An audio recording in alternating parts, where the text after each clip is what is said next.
What's the show? So this is a podcast called Movies Over My Hammy.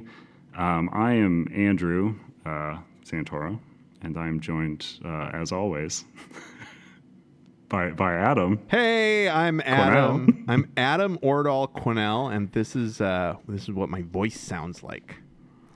So in this podcast, it's called Movies Over My Hammy, and you might be wondering why it's called Movies Over My Hammy, but that's because movies sounds like moons, not really, and my hammy is the name of half of a sandwich. So Moons Over My Hammy is a sandwich at Denny's, and Denny's does movie tie-ins. Do you get it? Is this coming through? Yes. And we like a quick, just an example, because I know, because I ate one. Okay. They did a Hobbit menu that was That's famous. true. So that was might be foreshadowing. like, well, yeah. I'm not trying to step on our junk for future stuff, but I just want that's something people relate to. So You never want to step on your junk. So if some people, and that's, I'm not going to yuck anybody's yum. I'm not here to kink shame. But like if this podcast existed back in the Hobbit days, not when the Shire existed, but like when the movie, back in the real life times when the Shire was around. When Earth was Middle Earth. It was Pangea, then the dinosaurs, then Middle Earth. And now we're at late, almost, for us anyway. We're running. But if this podcast existed in 2000, when The Hobbit was a movie. Oh, that's exactly when that happened. In 48 frames per second. Thank you very much. Looked like shit. We would talk about The Hobbit, the film, and then we would either compare it to or juxtapose it with, and let me tell you, it would be hilarious. We didn't do this podcast because we're not gonna be fun. So we would just make it funny. We'd talk about how, look, the Hobbit, he's like a burger. We'd say, it's like, what would we prefer, the One Ring or the onion ring? Oh, is that what did they do? Did they do a burger with an onion ring on it? We'll talk about it in a future episode. You're gonna love the end of this episode. Oh, it's the end of this episode. I'm ruining it. You're gonna be so excited for the end of this episode. Oh my god. Okay, so last month, Wendy's did a Wednesday menu. Same shit. Pretend I didn't just spoil us talking about the Habit. It's really a bummer they didn't call it the Wendy's Day menu. No, right? They called it like the grim boo. I remember I went to Wendy's while that menu was happening, and they also had a Takis tie-in menu happening at the same time. Oh, that Takis sandwich was fucking disgusting, bro. Oh my god, vile. Dude. So I went for the Takis sandwich. It was disgusting. Well, I got the cilantro. Was so gross. I got the shit cilantro gene, and so I can't. Oh yeah. And I have that too. Well, that's why you can't eat the Takis sandwich, because that sauce is cilantro town. I feel like had I known, and I knew, it was one of those times when I was ordering something and I went, sounds like they're going to fucking put that weed in there. They're going to put that fucking suitcase. that nasty weed. Cilantro tastes like, okay, in the house where I grew up, my mom had this old luggage stored in the basement, right? I remember what the luggage looked like. And it was like mildew shaped like luggage, basically, Yeah. And like for some reason, cilantro tastes exactly the way that basement luggage smelled to me. Like, so when I meet somebody who also has the thing, or somebody who's heard about the thing, and they're like, oh, so they say that it tastes like soap. I'm like, no, it doesn't taste like soap. It tastes like this luggage in my basement when I was a kid. It's just awful. And that Takis sandwich, I ordered it and I went, I wonder which component is going to have the cilantro in it. So it was one of those times when I wasn't mad about it because, of course it did. So you went there and they had the Takis menu at this, because Wednesday I wouldn't eat Takis. Like, I'm up on the Wednesday show. She is like, there's no goth she would think Takis. They're too fun. Right. Probably, right? She doesn't like fun. if they had like bloody ones or something. I should write for Wednesday. Hey, you want to hear? Before we go on, I have a pitch for a goth vaudeville troupe, a goth vaudeville duo. They're named Grim and Dour. Okay. Hey, we're Grim and Dour. We're a goth vaudeville troupe, and you will not catch us eating Takis. And then that's the only bit they have, though. Yeah. So like, they exist before it happened. They're in the vaudeville times, and they're goth. Their shows are hours long, and it just consists of them just standing on stage. People from the crowd, like, would you like the blue Takis? No, we are Grim and Dour. Good night. No, not good night. We have 2.5 more hours. Yeah. We have more of what this. About the queso ones? They're not spicy. They're fine. Wait, no, we don't like them. No, we don't like them. We're Grim and Dour. This is a character. Thank you. But I went there for their Takis menu. They, alongside that, had the Wednesday menu. I could not for the life of me see what was being affected by it, but I got the Takis like sandwich combo. Got a Frosty as my drink because I'm a... You get a Frosty as your drink? Like you have a choice between... Well, I was going to eat this at work, and I have free soda at work. Oh, okay. Free soda at work. Jesus. I have kidney stones just thinking about such a prospect. But they gave me my Frosty with the only Wednesday product I saw, the Spoon of Doom, which is just a long purple spoon with a gravestone on the end of it. Wow. What a tie-in. I guess I will say that show is probably better than that spoon. Right? If I had to rank them. We're watching and that's what this show is. We're close. Yeah. What just happened.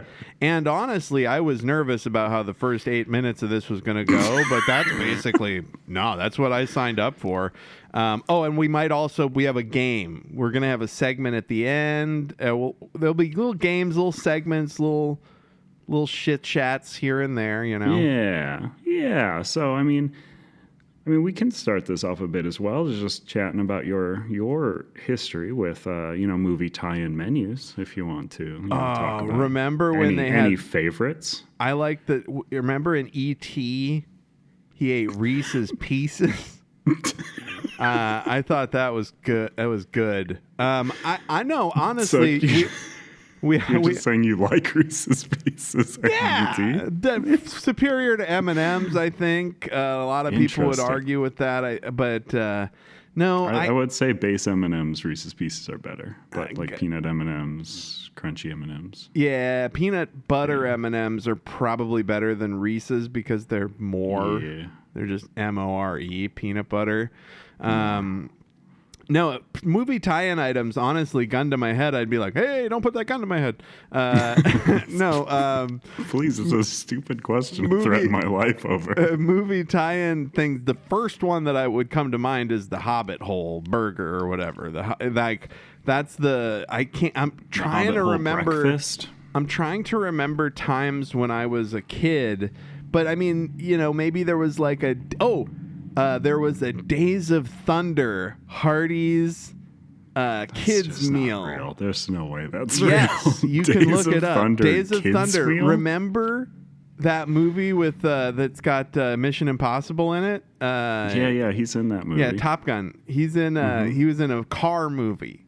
Yeah, it's like a NASCAR movie. Yeah, NASCAR movie, Days of Thunder, because it's my dad loved NASCAR, so I know about that movie existing because he also liked Tom Cruise a lot. I knew about it existing because there was a Days of Thunder kids meal somewhere. Hardee's or perhaps it had to be Hardee's or McDonald's because that's all we had in the town where I grew up. But they were Matchbox cars, and I think it was actual like legit ass like Matchbox branded car. That's at insane Hardee's. To me. Well, that's beyond crazy to me to think of just like, I mean, that all ties into my thoughts on the efficacy of like doing movie time menus at all, because neither one seems to advertise the other. Like no movie is going to spend marketing budget to advertise their tie-in menu. And I don't think I've ever like eaten a food and been like, I got to check out this movie. Maybe so I think the movie might, like you watch Coneheads, you might walk away from Coneheads going, I need a Subway sandwich.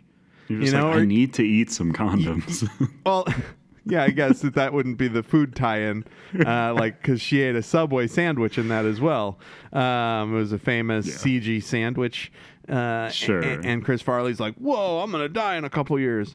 But I forgot that line. That's right? crazy. Or Happy Gilmore, also a Subway sandwich. A direct tie-in for Happy Gilmore too. Like Subway did a menu or something. Was it like you get a meatball that they punch you in the face with it or something? I don't know what. Like how'd you guess? I'm certain it was like a cup. Remember my big tie-in items that I remember from when I was a kid was like all the cups and shit. It wasn't so much the food as you'd have like a Riddler mug with like Jim Carrey on it. Yeah, that's what I was gonna say for like mine is like I so very much remember that when I was a kid, I think it was McDonald's would do tie-ins with movies, and their tie-in would be that if you buy a Happy Meal or a whatever value meal, you could then spend $1, $2, $4, I don't remember how much it was, to buy a glass cup that was like tied into the movie. So for Batman Forever or the Schumacher Batmans, they had like a Riddler cup and a Two-Face cup that was like made out of coins. Yeah. They also had ones for Flintstones. Yeah, those are like classic. A big bone handle. Those are classic cups. We had a set of the Batman Forever ones at one of the like punk houses where I lived for a year in college. They had those Batman Forever mugs, and there was also before that. The kind of precursor to that was like fucking places would do actual like pint glass with like the Flintstones printed on it or the Simpsons printed on it. Like you could go to Hardee's. I don't know why I keep using that as my point of reference, but I think Hardee's does not do a lot of these.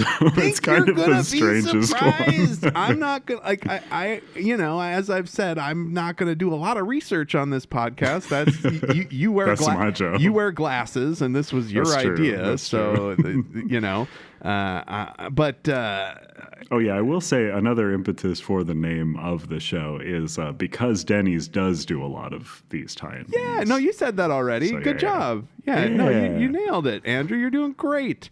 And I'm killing it. Yeah, and I might play the shorter version of the theme. I might put that in. I'm still thinking about it's don't too be long. thrown off. It's too long. By how long the theme was. And I knew it was. I knew it. When this show was conceived, there were a number of tie-in menus that were existent. Oh God. It felt like the days were long. Oh. The possibilities were endless. So many movie menu tie-ins. But by the time we got to recording it, we have today's episode, Jollibee X Katseye. So we don't. It's not always going to be a movie. We're going to reach deep. Yeah, sometimes it's going to be a reach. And I think those are going to be the episodes that people like the most. Oh, yeah. I feel like folks are going to be like, oh, man, I like it when they're like doing like there's like an anime that's doing a menu at Yoshinoya Bowl. Oh, so man. Adam's got to go eat the My Hero Academia Yoshinoya Bowl, and then we're gonna watch Academia Bowl. Yeah, then we're gonna. Well, like I told you, they fucking did did a Crunchyroll menu. They did a Crunchyroll thing at McDonald's, and so Sure. I literally went. I would go to McDonald's and get like a sauce packet that had like the anime guy from Jujutsu Kaisen, a show that I was watching on it. And I was like, man, what a crazy world. Satoru Gojo sauce? Yes, this is late stage capitalism if I ever seen it. Ooh. Yeah, man. Yeah. Wendy's. Before we get too far away, you were at Wendy's, and I just wanted to be like, yeah, I ate at Wendy's last weekend too, because I eat at Wendy's every Saturday and Sunday morning of my life. For the last 3 years. You told me this recently. That's insane. Well, and it's because of March Madness a couple years ago. I can't even begin to understand. It's pretty. How that would So, tie in. look, you know how people say like I'm on the apps. Well, I'm like a big fast food app guy. I like do Sure. all the apps and I like get all the deals and shit, right? And I got all the Yeah. points. And I Sure. found out I do like points. I didn't like. I'm not saying that I eat Wendy's breakfast because of the television program Rick and Morty, because because Justin Roiland is a bad man. He's bad. Correct. So I wouldn't yeah. eat. I wouldn't eat breakfast at the same place twice a week because of Justin cutting him Roiland. paychecks. All right, I just want that to be clear. But their breakfast looked interesting on the Rick and Morty ads, where Rick and Morty are like, "We got breakfast at Wendy's, Morty. Oh, breakfast!" And so I'm up in the morning. I'm a morning guy on the weekends. Sure. So I Yeah. went and got a breakfast Baconator, and I got Sure. the breakfast potatoes. And that's the thing. They do breakfast potato wedges that are like whole cut potato with the skin on. Like they're so much better than They're regular trying. French fries anywhere. They're amazing. Yeah. And then after I'd been eating their breakfast occasionally, a couple times a month, they did a Sure. March Madness special in 2022, I think, Sure. where all of their breakfast was just 50% off. Like all breakfast, Wow. Yeah, that's something. 50% off. And so like at the end of that month, I had it was March Madness. At the end of that month, because you get Wendy's points when you go there, and I was going there twice as much because it was half as, like I have to spend X dollars on Wendy's every month. You know, it's just in my blood now, and I could get twice as much. And so at the end of that month, I had like 14,000 rewards points, which is a lot. You usually have a few hundred in there, you know. You're usually only that's a carrying lot of about points. 700 rewards points, and so I basically lived off Wendy's, and then I've been just chasing that March Madness high ever since. So it's been years of, and you might be thinking, well, surely this man is having a heart attack right now. But I went to the doctor actively after eating the Wendy's breakfast all the time. And I went to my doctor and I did my blood work and I've been losing weight and stuff. And she was like, "Oh, you're totally healthy." And I was like, "Oh, that's so surprising to me." And she was like, "Why?" And I was like, "I eat Wendy's breakfast twice a week, every Saturday and Sunday morning. I sit in my car in an LA Fitness parking lot and I eat Wendy's breakfast before going to the disc golf course." And she was like, "Oh, well, that's, you probably shouldn't eat that much." And I was like, "Didn't you just tell me that I'm fine?" And she was like, "Yeah." And I was like holding my ears, running out of her office. Yeah. Like, we all know that's not the case. You don't actually get your results there. They call you. It's fucking bullshit. But yeah, so also Wendy's. There you go. Yeah. Wow. That is a lot of Wendy's. Like it. I mean, I like Wendy's a lot. I'm a big Wendy's. Well, and defender. politically, there's they're not one shit. near me. Like that's, I feel bad every time I go because, the Are company they not that all? owns Wendy's. Well, I'm not going to get into it on the first episode, but let's say somebody was keeping a list of businesses that you wouldn't want to patronize for certain reasons. Like there's a list like that Wendy's might be on. And clearly I eat there still, so whatever. Morally dubious character, Mr. Adam. But goddamn, that breakfast Baconator, I tells you, something about two kinds of the same meat. They may be supporting just truly objectionable, evil they things. definitely but, gave money to Trump. That Baconator. They definitely, yeah. Oh no. Yeah, that Baconator though. Ooh, I tell you, it makes it morally specious. Yum, yum, yum. Yeah. So, I mean, quick aside there. So we have, our menu for the week is we were going to be talking about Jollibee has a tie-in with Katseye with, if you're unfamiliar with either, because they are, I would not be surprised if many people were unaware of either. I had no fucking clue, dude. You were like, hey, you live in Los Angeles, Los Angeles. I am an Angelino, as they call us out here. Yeah. It's kind of a bit big time. I know you're still in Minnesota. You haven't Minnesota. You haven't thrown every semblance of security in your life away to come out here and just fucking fail. Yeah, I've been told that as long as I move out there, and if I'm willing, I just got to move out there, take a bad job for 10 years, and then I start to have a writing job. Well, that's what I've been told. That's what I told you. And I heard that, like, I'm on year 8. So, like, I told you. So you got 2 years. 2 years away. Yeah. You got 2 years to see if that pans out for me, Adam, the person I'm most concerned about. But I live in Los Angeles. That's the person you should be most concerned about. Right? Where we got all kinds of restaurants out here. It's true. And one of those restaurants so jealous. Is a place called Jollibee, which is... Jollibee was founded in the Philippines. Did you know this? Wait, I didn't. I thought I knew it was Filipino food. I didn't realize that Jollibee itself was... Where was the first Jollibee's location?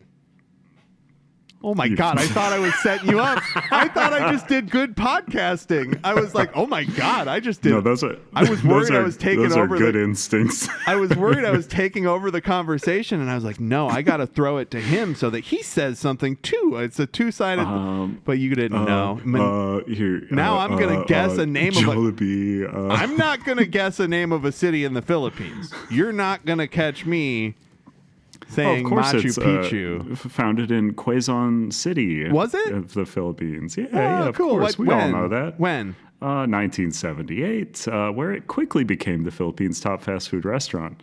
Whoa. Yeah. Its presence expanded internationally, can now be found in 17 countries. Can you list them? Oh my God. No, you don't have to. No, don't list them. I was kidding. I thought maybe if there was with a couple of them on there. First off, we know 2 for sure.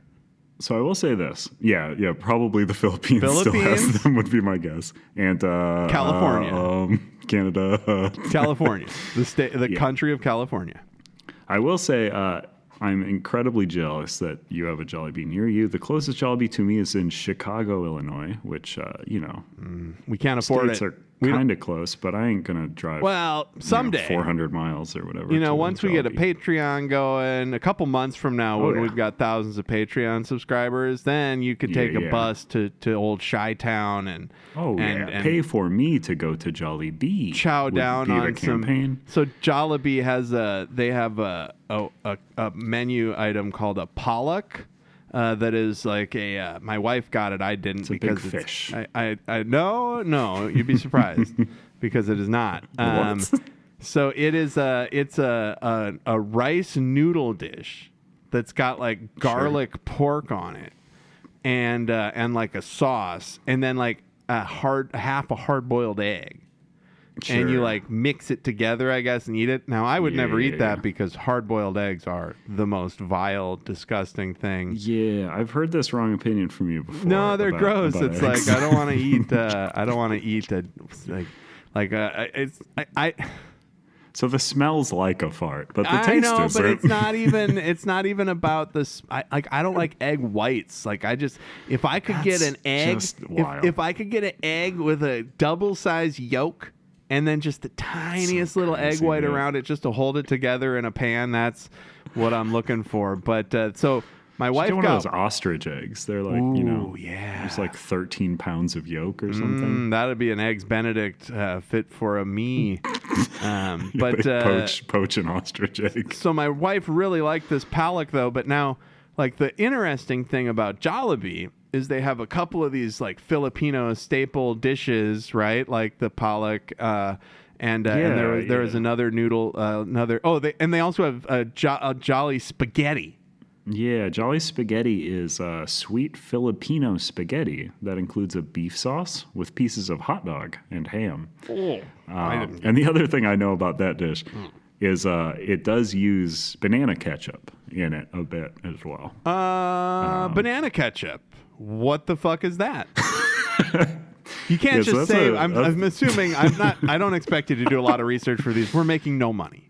We have jobs. Oh yeah. So I don't. But what is banana ketchup? So banana ketchup's a Filipino thing in general. It's actually quite good. I mean, it's just honestly like unspiced banana ketchup tastes fairly identical to ketchup, and it's just ketchup made with bananas. Whoa. Well, I guess I think it's also made with tomatoes as well, but like bananas are a component. Oh, I don't know. So they just mix them If together. I'm offending Filipino listeners, I'm sorry. This is what I know. Thank you for listening. Give us another chance. But yeah, they've got the Jolly spaghetti, but their biggest item, which is what's very funny because we've been describing all these pastas, but their biggest thing by far is they just serve fried chicken, and they call it Chickenjoy. Yes. And it's just buckets of fried chicken. It sounds very good, looks very good, and like the prospect of being close to a place that serves both weird spaghetti, weird to me, spaghetti and fried chicken. They also serve a what rice prospect. noodle dish, like covered with crazy. fucking like an egg. And That's good. but no, fair. Like honestly, I can put myself in the mind of somebody who thinks that's good. Like I watched my wife mix it up, and I was like, ooh, if I liked that stuff, that would be fucking delicious, right? But now the thing that really I liked about the Jollibee experience was it's like it's KFC, but they have spaghetti too. Yeah. That's true. That's funny. It's very fun. Like that's fun. Like they're like jolly, so it's like kind of piratey. Yeah, and they've got a cool bee who's jolly. Right. That's fun. Also, we have what's interesting to me looking up like Jollibee reviews and history and everything. What does seem to be a theme as well with reviews is that Filipino customers of Jollibee seem annoyed that Americans get the Jollibee menu. It's like we have a better menu over here, I guess. It's kind of like the opposite of how people view like McDonald's. Oh, like they don't have the Palak.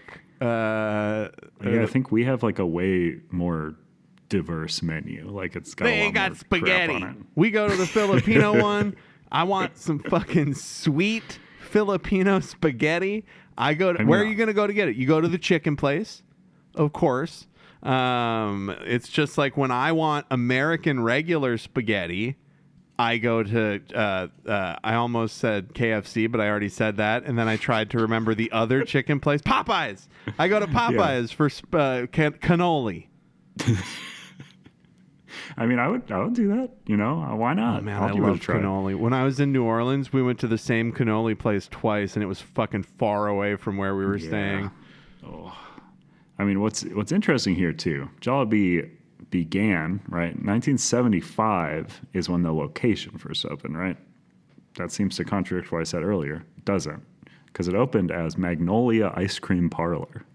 Whoa. Weird, right? I don't even think they still even I didn't see any ice cream. I know, right? But they began offering hot meals and sandwiches that became more popular than the ice cream. Well, yeah, because ice cream. They changed it. Like ice cream, you got a limit. Like sandwich is good more. I don't know how to explain this, but there's more times during the day when sandwich, that's what you want.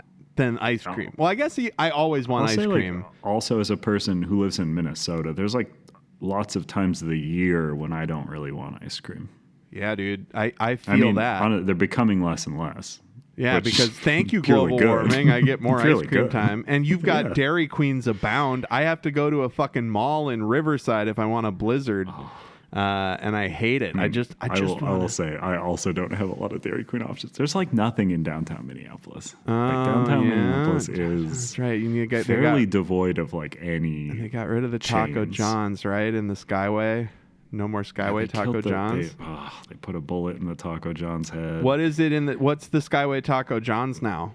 So Skyway Taco John's now is what the hell is Panda it called? Express. Is it called Egg Flip? Oh, fuck you. Egg flip. It's like a Korean like. Oh, okay, never mind. I'm not in like no rice judgment. dish or something. No judgment. No, it's pretty good. I've eaten there once, but it is like $12. When I thought it was an egg sandwich place started by white people, it sickened me. But when you say Korean, okay, yeah, fair. Oh, that can replace Taco John's, I guess. So Jollibee, very liked. It's one of the faster growing chains, which I'm excited about. Put one in Minnesota, please. You probably won't have to wait that long. I want it so bad. But Katseye girl group based in Los Angeles. Group is composed of 6 members, of course: Daniela, Laura, Manon, Megan, Sophia, Yunchai. I'm likely saying some of these wrong. It's probably Megan.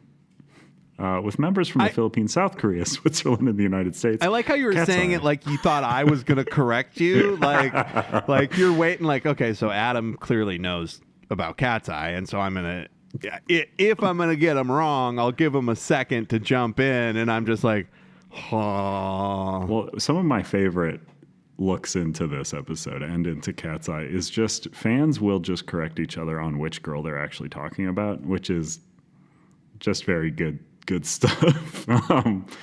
With members from Philippines, South Korea, Switzerland, and the United States, Katseye is often described as a global girl group.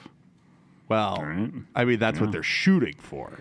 Like I That's what they're shooting for. I think they're very American, I would say. If they really wanted to be a like an actual global girl group, we'll probably get into it later, but there's some stuff they probably have to do, So one thing I didn't know if you knew is that here's an excerpt from formal preparations for the group began in November 2021. That's a weird way to say some people came that's not how you together start to a make some band. music. When Hybe and Geffen Records launched a worldwide audition process for a girl group with contestants from around the world as part of the joint venture, Hybe x Geffen Records. With auditions held across South Korea, the United States, Japan, and the United Kingdom in 2022, the partnership aimed to create a group that would transcend national, cultural, and artistic boundaries. Oh, so they're an op. Before the group's debut, Teen Vogue named Katseye as one of the 12 girl groups to watch in 2024. Before their debut? I mean, well, how many girl groups are there going to be? Like, they. So before, I was born, I was named one of the 30 under 30 to watch. Like, what a weird thing to say, right? Katseye is noted for their distinctive fashion styling, often cited as a defining feature of the group alongside their music. I'm glad they got the music in there. They're like yeah. alongside it seems the music. a little important. Yeah. So their name is a fitting one. This is from their website, so some good website copy. Katseye.com. What is the website? Let's see, katseye.world. Wait. I think you forgot that they're a global girl group. Wait. Hold on. It's No. I'm sorry. But it's Katseye. Hold on. So if I went into my browser, I'm not going to do this. But if I went into my browser, I would type Katseye with a K. https://www.k Katseye.world.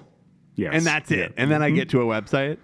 Yes. Unbelievable. Yes. Unbelievable. Okay, continue. I'm so sorry. No, it's important. I'm so sorry. So their name is a fitting one. This is pulled from their website. Their name is a fitting one. A cat's eye is a gemstone that radiates a variety of colors, depending on the direction from which it's viewed, much like its group's members. Each exudes her own distinct aesthetic and talents. Hailing from 6 different cities across 3 continents, this diverse group is united as one in Katseye, glowing powerfully together. Wait, so they're just saying, like, whichever way you look at it, it might be a different color lady? Like, I mean, that's them. Like, I'm not. An inelegant way to say it, but yes, appears to be what the marketing. I guess I is forgot that indicating. you were reading that from the website itself. That is from their website. Website. This is not a lunatic saying this. Man, I want somebody to put me in a band, the manufactured band. So they did have to they had to win a competition on Netflix. Well, I don't know if you knew this either. There's a show on Netflix that they had to compete in. Making the Band, remember that? That was on VH1. It came was up it a lot, Korean show, or was it Geffen Records and Korean record label present Search for Katseye? Yeah, I think it's pretty openly just on Netflix. So I think it's just in English. Well, I don't have Netflix. All their music's in English. I don't have Netflix because of transphobia. I can't have Netflix because of David Chappelle getting millions of dollars to do transphobia. But if Netflix wanted to hire me to write a show, I would. Well, money talks. Well, yeah. Adam walks away from money, for moral reasons. Katseye not only has the Jollibee tie-in, they also have a tie-in with Lush, the soap and handmade makeup place. product place. Well, they have 6 icons, 6 collectible soaps. Each bar is a gem, inspired by the star power and dream charm of each member. Whoa. Pick your favorite and rep your girl, or collect them all. This limited edition collection won't be around for long. Grab yours while you can. Which leads me into charms. I don't know how much you want to spend on charms, or if you... Oh my God, our podcast is so much better than I thought it was going to be. Yes, lay it. I didn't know what we were going to fucking do. So, yeah, tell me about charms. Each of the girls has a charm. I don't know if you know this. No, of course. Daniela, of course, is represented by the Guardian Shield. Laura is the Limitless Key. Oh my God. Manon is the Stellar Tiara. Megan is the Dual Cherry. I don't care for that one too much. Sophia is the Dream Anchor.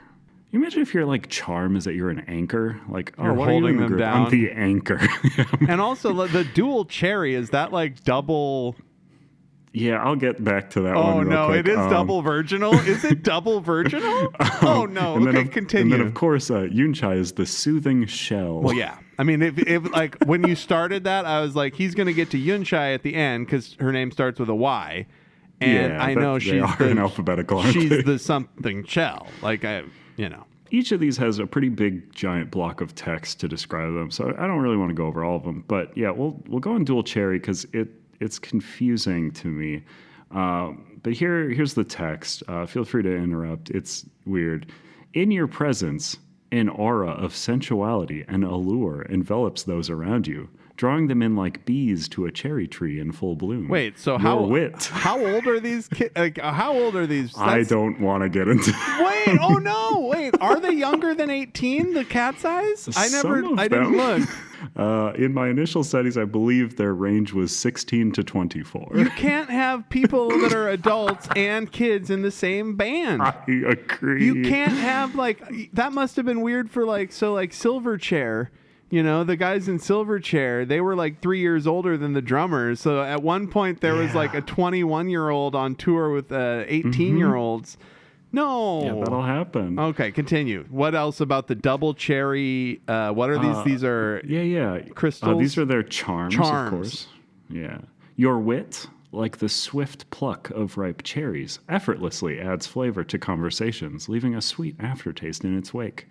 Yet, it's your boundless energy that truly makes you stand out, infusing each moment with the vibrant hues of a summer sunset.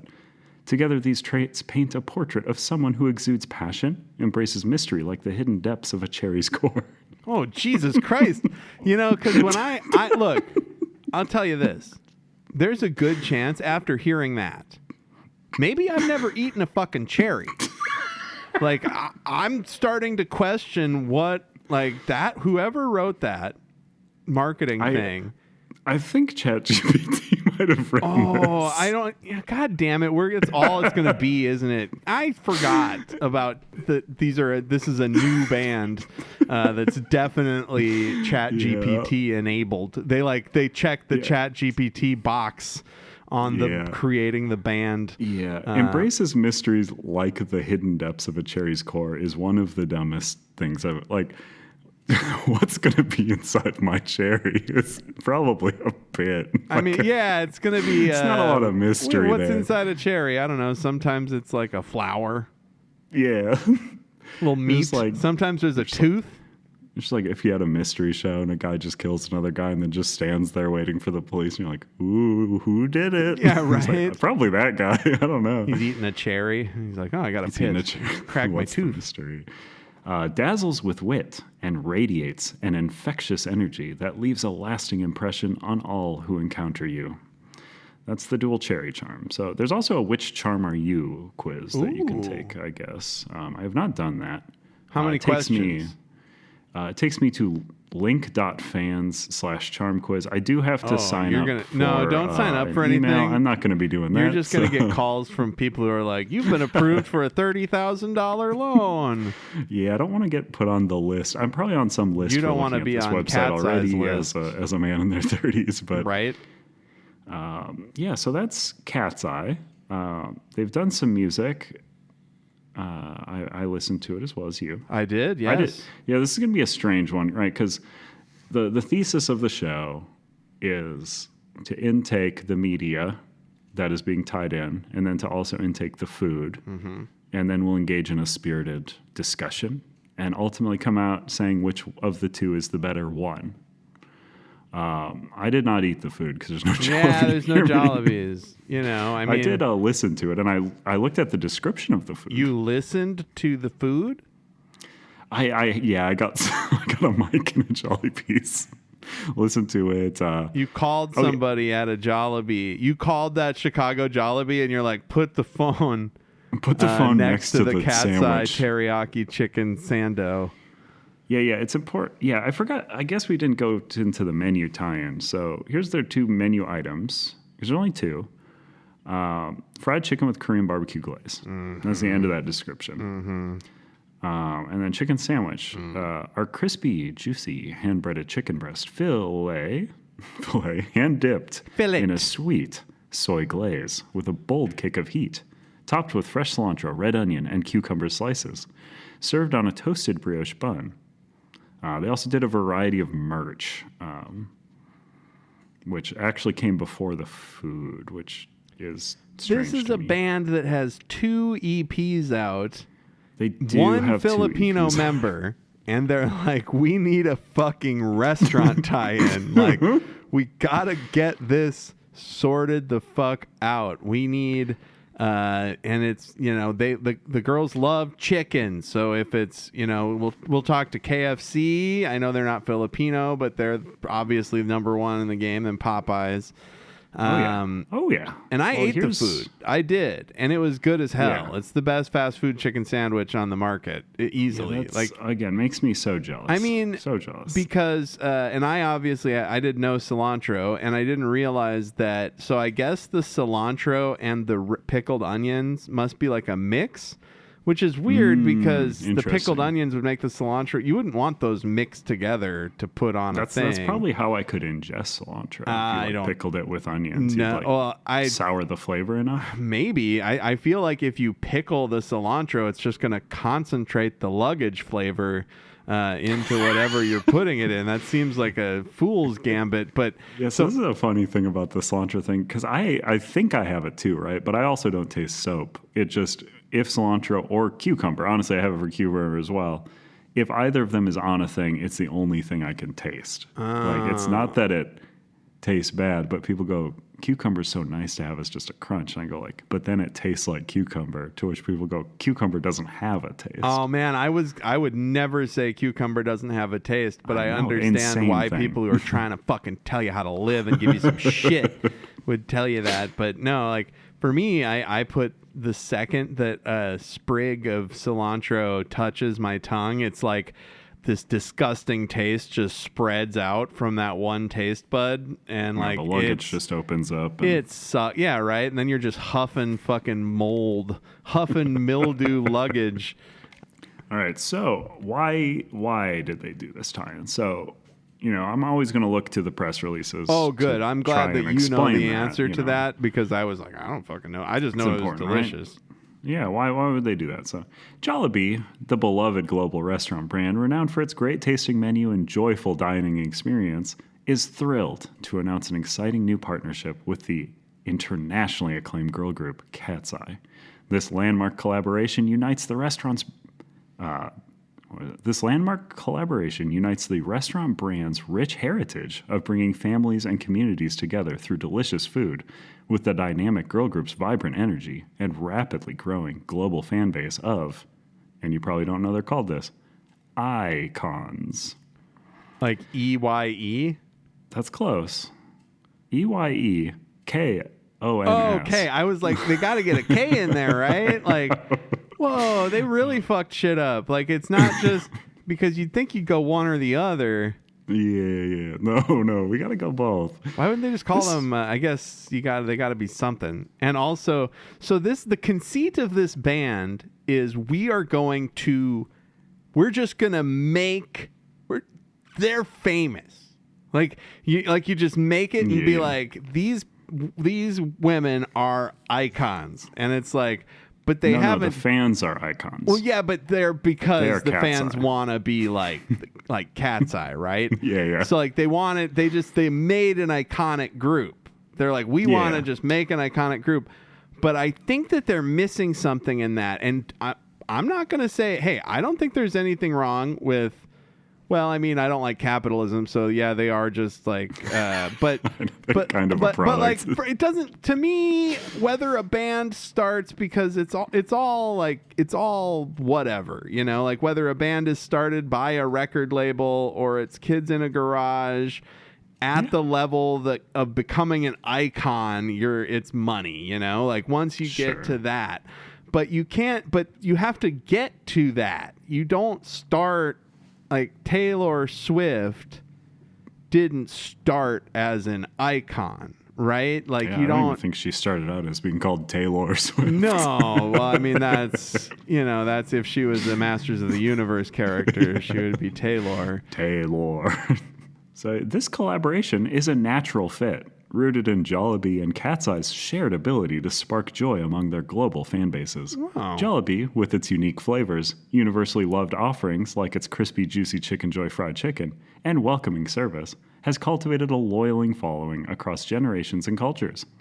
Its journey from a humble ice cream parlor in the Philippines to a global QSR powerhouse mirrors the aspirational rise of Katseye, a group known for its youthful pop sound, diverse talent, and dedication to connecting with devoted fans worldwide. Wait a second. So good.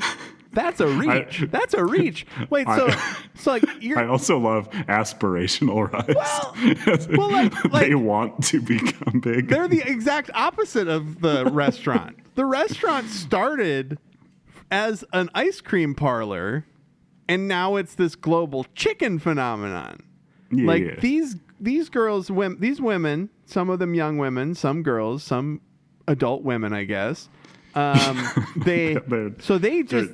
like if Jollibee in 1975, instead of starting that's Magnolia Ice Cream Parlor. Yeah, but also you're thinking about 1978. Oh, okay. It's Jollibee. So like when Magnolia Ice Cream Parlor started in 1975 in the Philippines, it's like if they said, we're just going to open a global chicken phenomenon. Instead of opening the stand with the ice cream and then learning, people like sandwiches. Instead of going through that, like Katseye didn't have to, like Nirvana had to learn that people liked the sandwiches. Like Nirvana had to record an album and then be like, do you like the sandwich? And then people were like, it's a spicy rock, a spicy sandwich. And they liked it, but so they're not the same. So they're comparing two things. They're saying, okay, what do these two things have in common? Joy. Like, I don't know. They're different. One's a girl group, one's a chicken place. They're different. Imagine if Kurt hadn't done that bad thing he did. We could have been eating like...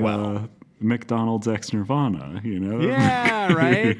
And also, we don't have to get into it. You would have loved that. We don't have to get into it, but I don't think he killed himself. That's like I mean, Courtney definitely killed him. But anyway, you're talking about. No, I don't really believe that. I never watched the movie. No, I think I think he used his toe. I think he used his toe to pull the trigger. I've read that specific method in like Stephen King books enough. I feel like that's where I've read about this. Yep. Stephen King gets books. his weird fixations, right? Of just like, children interacting with sexual stuff too early. I was just bullies that are like willing to just end your life. It's like suicide. Like Stephen King is like, okay, somebody commits suicide. Yes, kids fuck each other in a sewer. Of course, there's it's also connected to outer space. It's also connected to outer space. But this tie-in, I believe, is meant to coincide with the group's current EP release of Beautiful Chaos, right? Is that the one? Yeah, sure. I think, which has GNARLY on it, a song that is pretty good. But here's the end of this press release. I thought it needed that a little bit there. We could not be happier to partner with Jollibee, a brand that we've been truly obsessed with for a long, long time, stated Katseye. This collaboration feels incredibly authentic to us, and it's all about good vibes, bold flavor, and making memories with our icons. We can't wait to share this journey with both our fans and Jollibees. It's going to be beautifully chaotic. Okay. Look, the line that really got me on that was, can you read that again from where you started? Just real quick. Let's see. We could not be happier to partner with Jollibee, a brand that we've been truly obsessed with for a long, long time. Okay, keep going. This collaboration feels incredibly authentic to us. Okay, stop right there. So here's the thing. That's like, you know how a piece of shit guy is like, I'm a nice guy, right? Like nobody who's authentic, like nobody doing something authentic is like, oh yeah. And maybe I'm wrong. Maybe Italian places are like authentic Italian but it's always, it's suspect in a mass marketing thing from a band that was made on a TV show. Yeah, concocted, grown in a test tube. It is a great sandwich, though. I want to talk about the actual sandwich more whenever you're ready, because I've got one thing, because this just predated the sandwich by a second. Lay it on me. So from Jollibee's website, the Jollibee X Katseye merch capsule dropped at complex.com with 3 exclusive peaches. Complex? 3 exclusive pieces, which sold out in just a few hours of release, that celebrate joy, fandom, and fearless self-expression. Designed to reflect the shared energy of 2 global icons, one ruling the charts, the other ruling the crave. The collection blended streetwear edge with pop-driven nostalgia.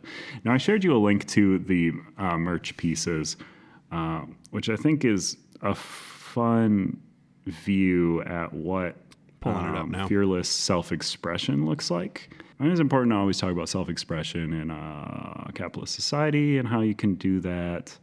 I do find it really maybe reductive of the whole endeavor if your fearless self-expression is. So the 3 pieces, you can describe them if you would like. Okay, so we've got a black T-shirt. There's a black T-shirt. There's a white ladies tank, and then there's a bag, like a reusable grocery bag.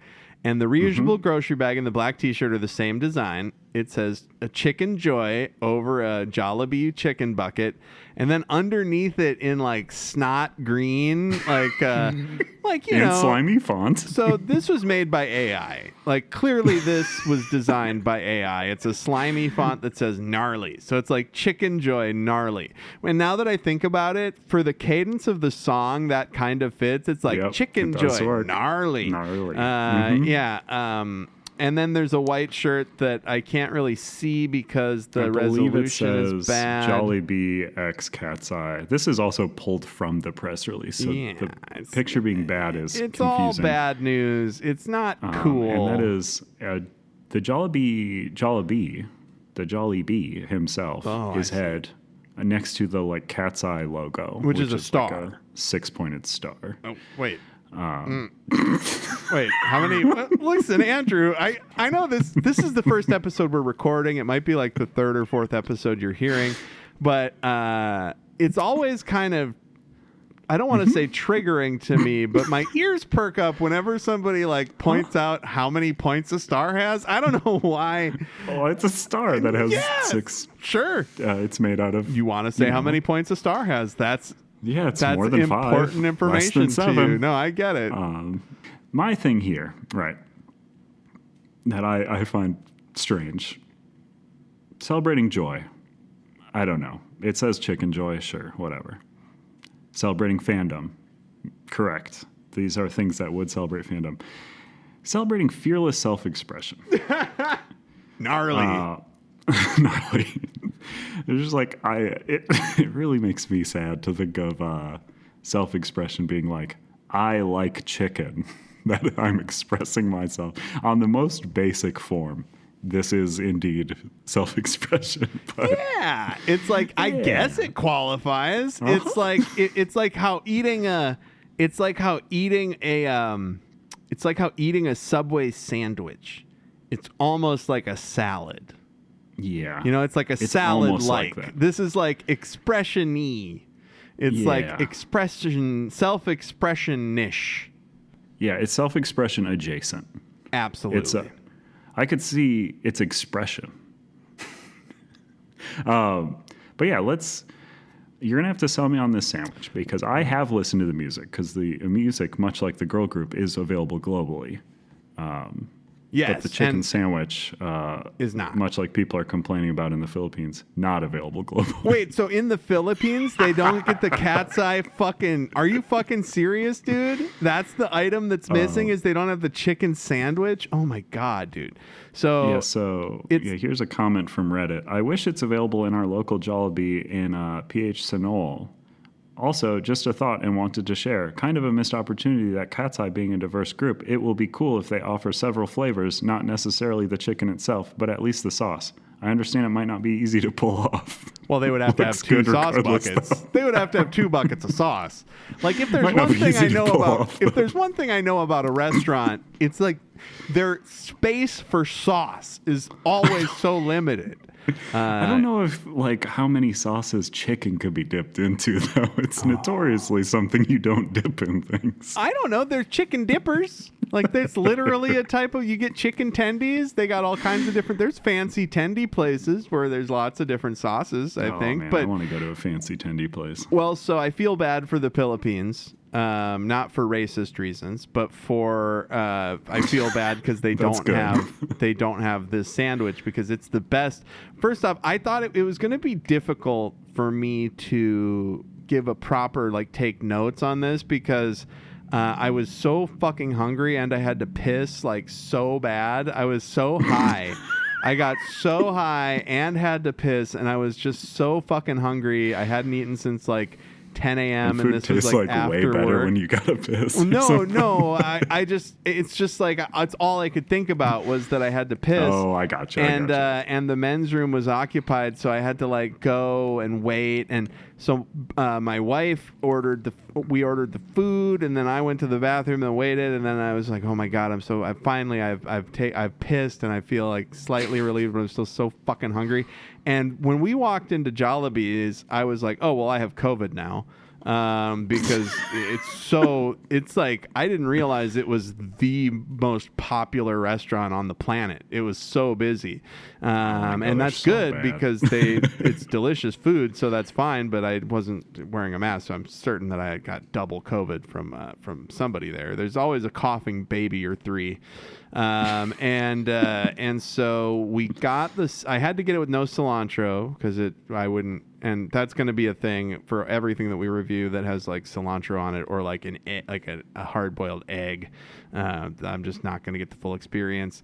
But that did also mean no onion, which I thought was weird. And the pollock that my wife got, she said she loved that. But so this sandwich. Mm-hmm. The bun, it's a good regular soft bun, nothing too crazy about it.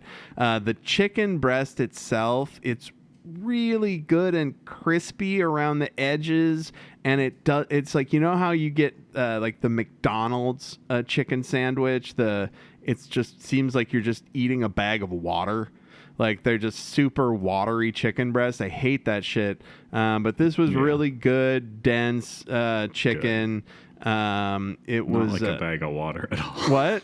Not like a bag of water. Not like a bag of water at all. This was the least like a bag of water sandwich I've eaten in a long time. And the crust around the chicken, it's good and crispy. And oftentimes, when you've got a sauce, the crust around the chicken is sacrificed for sauciness. And that doesn't really happen here. It's a teriyaki sauce that's actually kind of spicy. And they get it right because it's really sweet and thick. It's, how when people say that old stupid trope of you can't get Chinese food with a sauce that's sweet in China because they make it like this for dumb Americans. I'm 100% okay with that. It seems like a dumb American version of a very sweet, thick, spicy sauce. And also, a lot of Filipino food I've had is really sweet. Oh yeah, I don't think that I can't really think of a time when I've had Filipino food other than this. And obviously, I don't know that a country's fast food is necessarily indicative of, but they've got spaghetti. And the fries were very good. I didn't take good notes on the fries because I was just oh my God. I was but it was good. I liked it a lot. I think it's better than, it's it's so much better than the McDonald's crispy chicken. And when I say McDonald's chicken sandwich, I'm not talking about the fucking McChicken. I'm talking about like the $7 chicken sandwich that they have that was supposed to compete with Popeyes. And I think it's better than Popeyes. It's right up there with the KFC, the barbecue one that they did. I think it's better than that, though. I liked it a lot. Good job. I liked it more than... I did kind of enjoy the music that I listened to as well, the Katseye music.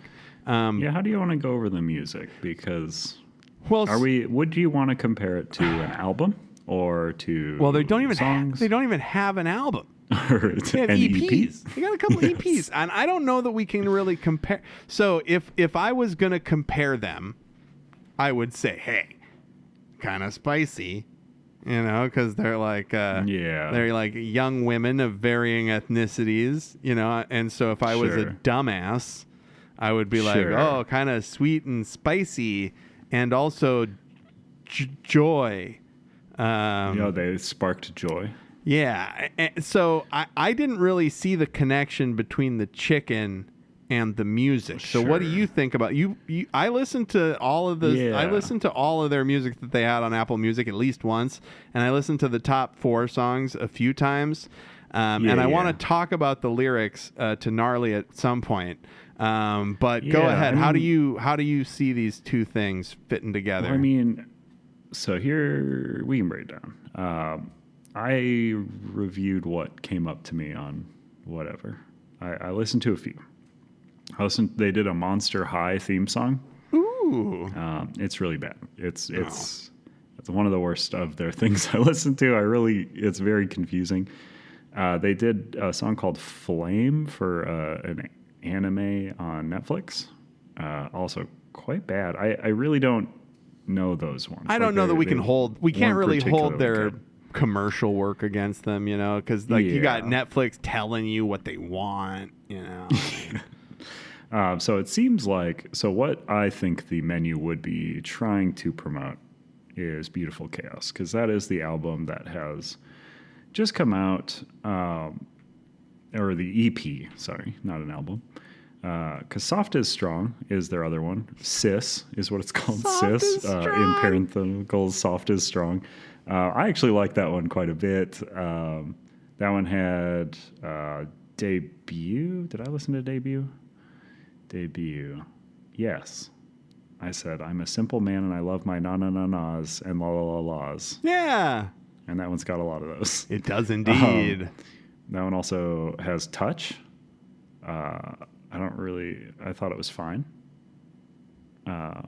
My Way, which I don't really remember. Is that a cover of the Sinatra song? I almost said the cilantro. Is that a cover of the Sinatra song? Oh, that's the one. That's the one where it says, I could say, I did it my way. Oh. And I said, who could hate that? So, but it's not. So it's not no, okay. I did it my way. Yeah. We're pretty good. Skipping. Yeah. That one also has I'm Pretty, which I don't think I listened to at all. But then I had Tonight I Might, which I thought was quite good. I really liked that one. It sounded like a pretty good Katy Perry song. Oh. It has that same sort of energy as one of a better Katy Perry songs. As a person who doesn't really like Katy Perry, I don't know how good of a compliment that is. You just mean a Katy Perry song that doesn't make you puke.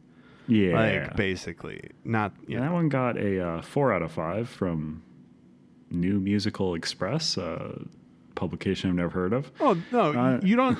Hold on. You don't have a copy of New Musical Express next to your toilet?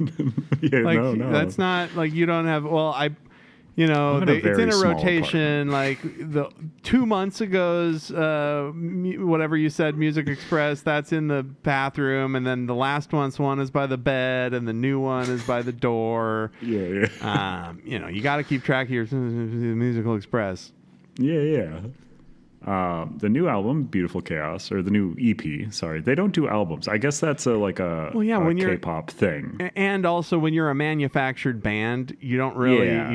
They just need to release something.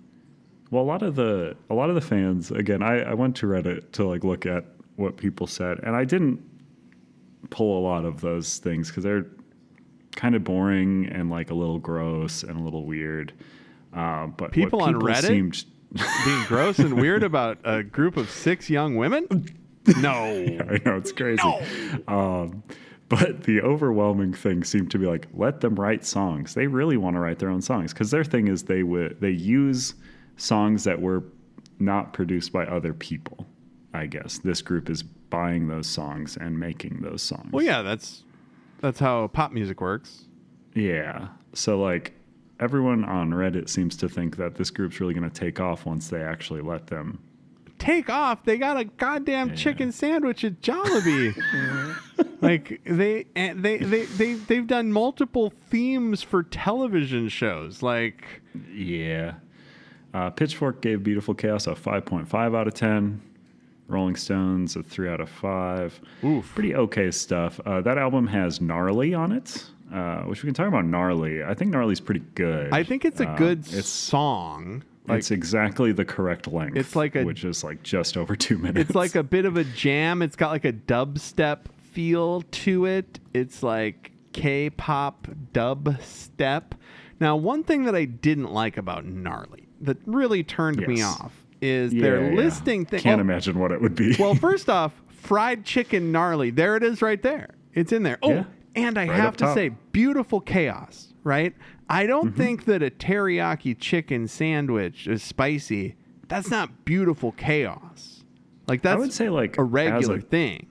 Tie-in to this band at all. The things I wouldn't want to emphasize as a brand, as Jollibee or whoever, is I would not want to be thought of as Beautiful Chaos, probably, because, chain restaurants are about consistency and not really about chaos. But also Gnarly.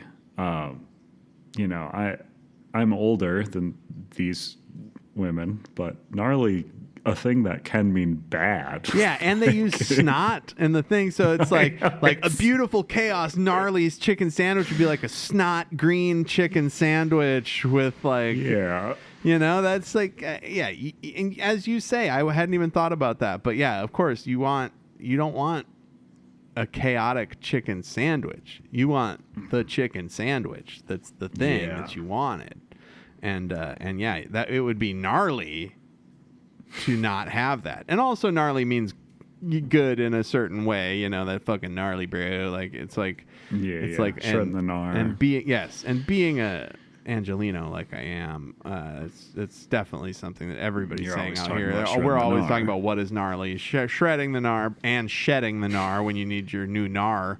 You have to shed last year's gnar. Yeah, of course. But they say Tesla. They say a good thing about Tesla at the beginning of this, and it's like, was this written by AI? Like you said, these are songs that like I just feel like. So the thing is, like, this song, I believe would what would have probably come to them, right, is that you have them up top say that, like, everything could be called gnarly because everything is good or whatever. And then the song that was probably assigned to them was, like, insert thing, say gnarly. Insert another thing. Well, so you gnarly, think that right? Katseye, the ladies of Katseye, think they picked boba tea and Tesla? Or do you think that somebody wrote... What's the thing? Fried chicken, boba tea. Like, those things seem like a global girl group thing that you'd want to include. Tesla is very confusing. Well, it's just like well, you don't have to mention polarizing.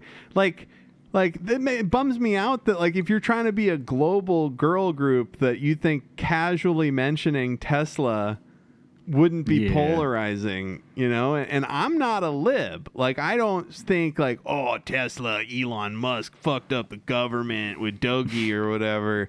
And Doggy. I just don't. It's all bad, but it just really turned me off. It is a good beat though. It's like a grind. Yeah. It's like got a good grind to it's like it. Kind of a gross sound.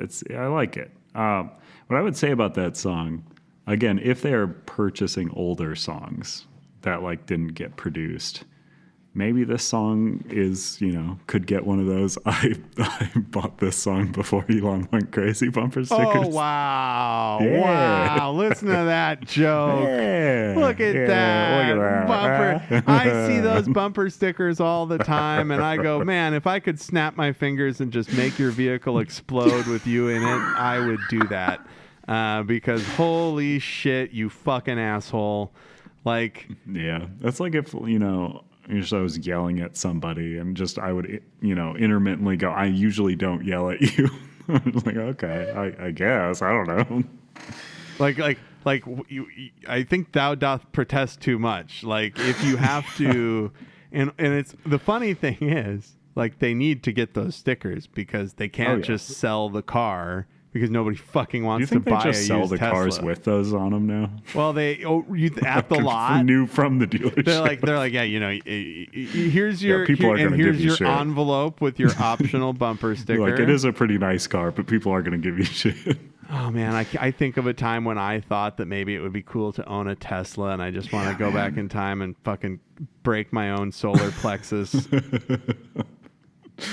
But I would say, like, in defense of the song, they do up top say everything in the world could be called this thing, right? They could describe everything with one single word, like gnarly.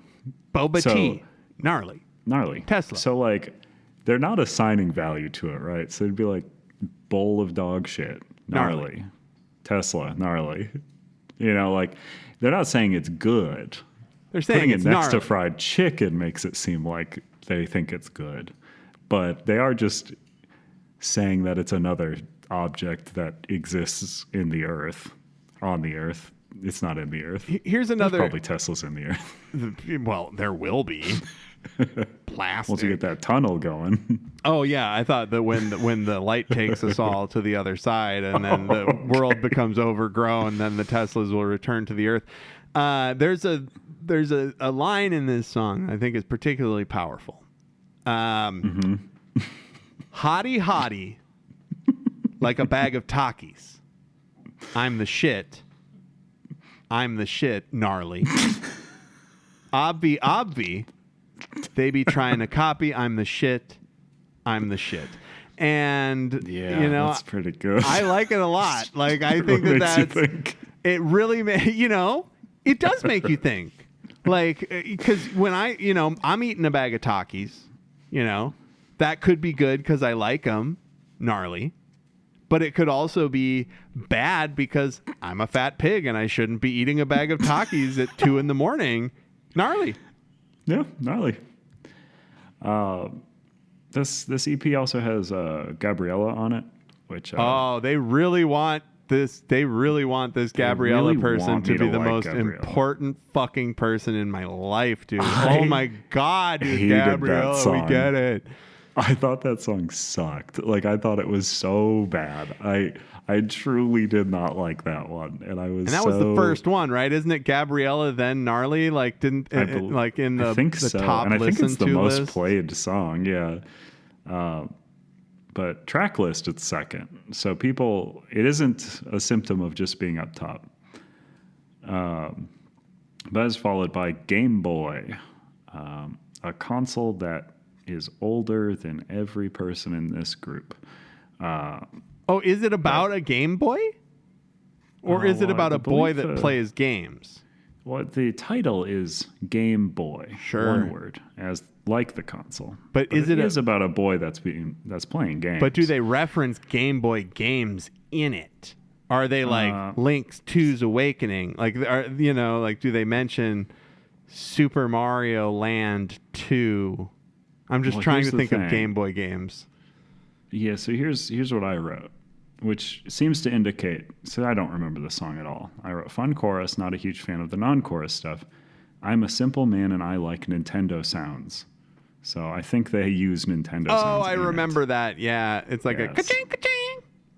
Yes, I said nostalgia may be a horrible, venomous thing that's effectively tearing our country apart, but I do also like them to be reminded of things from when I was younger. But I didn't have I didn't have to make a lot of decisions. I would just have to Like it wasn't a lot of like, oh, my health insurance isn't gonna cover. But also, you don't understand. It's not that I like those things because of that. It's because they were better. It's not that I didn't have to pay rent or worry about like dying and leaving nothing behind. It's that things were better when I was younger. Yeah. Well, yeah, they were. I guess for us, things were better technically when we were younger, for sure. Let's see.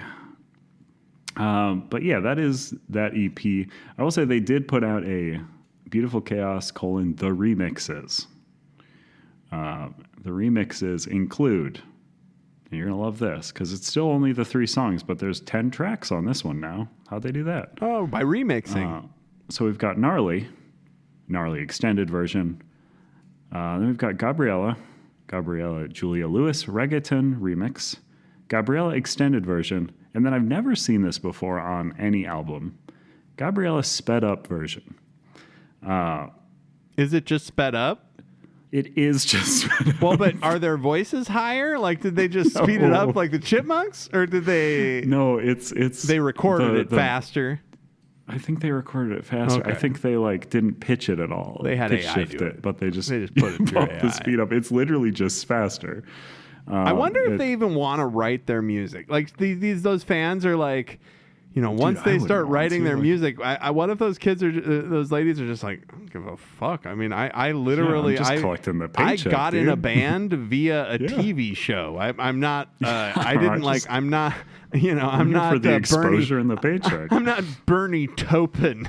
Thank you very much, Elton John's writing partner. But also, Gabriella comes in at 3 minutes 17 seconds. Sped up version comes in at 2 minutes 45. So it's not. So they are speeding it up so very little, almost indistinguishable, but insane, I thought. And then this is followed by again Game Boy Julia Lewis acoustic remix, Game Boy extended version, and of course Game Boy sped up version. They did another. So, are we just gonna get a whole album of their sped up versions at some point? Yeah. Like that makes me want to release a sped up version of like a stand up bit where I'm talking fast. Yeah, you should just put it at 1.5 speed, and just make sure people on Netflix make them check their settings. It would go too fast. I don't have it on 1.5. Comedy's already hard enough to do an hour. That would that means I'd burn through an hour and 38 minutes or whatever. I don't like true. that. Oof. But yeah, I was saying I only clipped one segment from people talking about this collab. Okay. Just because I thought it was funny and I thought it really kind of crystallized how people talk about this band online and people's understanding of this sort of stuff. So this is on announcing that they're doing a collab with Jollibee. Here's the comment. This makes sense why they did an interview at Jollibee's then. They wouldn't if they didn't have a contract because they were hard advertising it during the interview. Sophia, Megan, and Danny look beautiful as per usual, but does anyone else feel like they did a weird Photoshop job on Laura, Manon, and Yunchai? It may just be a bad angle for Laura, but Manon and Yunchai almost don't look like themselves. Which of course gets a reply. I think you mean Sophia, Megan, and Daniela.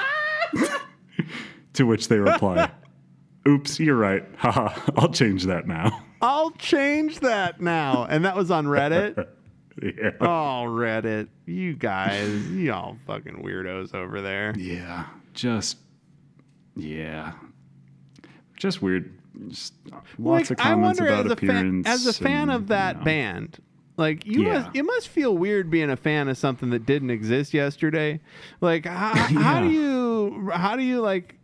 It's just like, oh man, I'm absolutely crazy about this band to the point where I'm studying everything about them, and they have so little music out that they're like, I guess we release a sped up version. I don't know. We just we have to give some slop for people to take in. Right? And it just feels like they're ripe for AI. Like Oh, absolutely. like if this was 4 years from now, I would assume they are AI people. Like this whole thing is like this whole thing. They just trained AI on these women. Well, yeah, you know that the record producers who put together that show, like the audition show for Netflix and all that shit, the whole time they were just like, man, 5 years from now, we're just gonna fucking put in some prompts into an AI and we won't have to go through any of this bullshit of doing a reality show. Takes so much damn time. The reality show can We're be gonna AI burn down so much rainforest to create a fake bunch of ladies. Slop. Gnarly rainforest. Gnarly.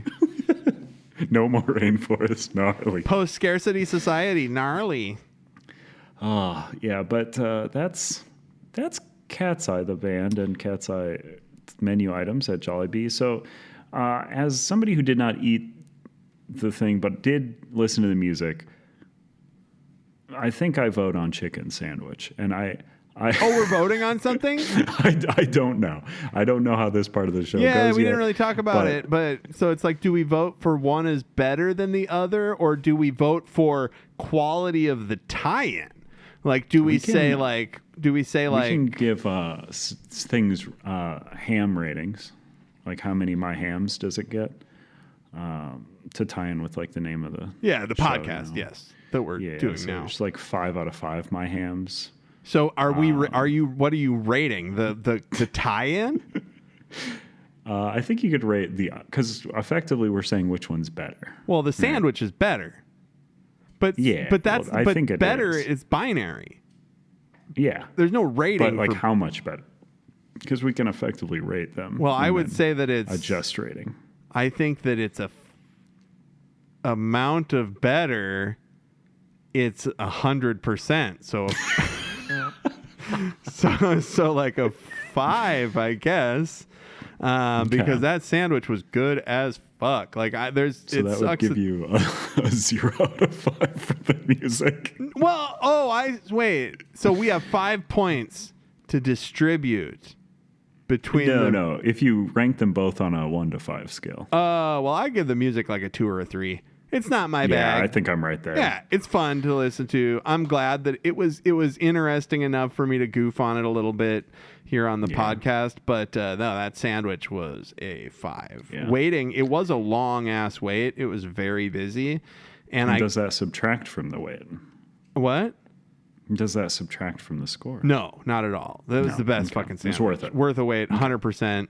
I wish I would have got 2. Even though it's like the entree sandwich, it really made me feel like I'm never going to go. I don't know when I'm going to be back here, and I don't know if they'll still have this. Like, it was one of those things, like when you eat a promotional item where you're like, I don't know when I'm going to be back. Maybe I, I don't know.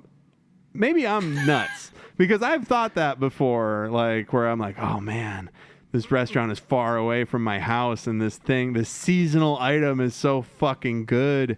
I remember when Taco Bell did the chicken Caesar grilled stuffed burrito back in like 2001, 2002.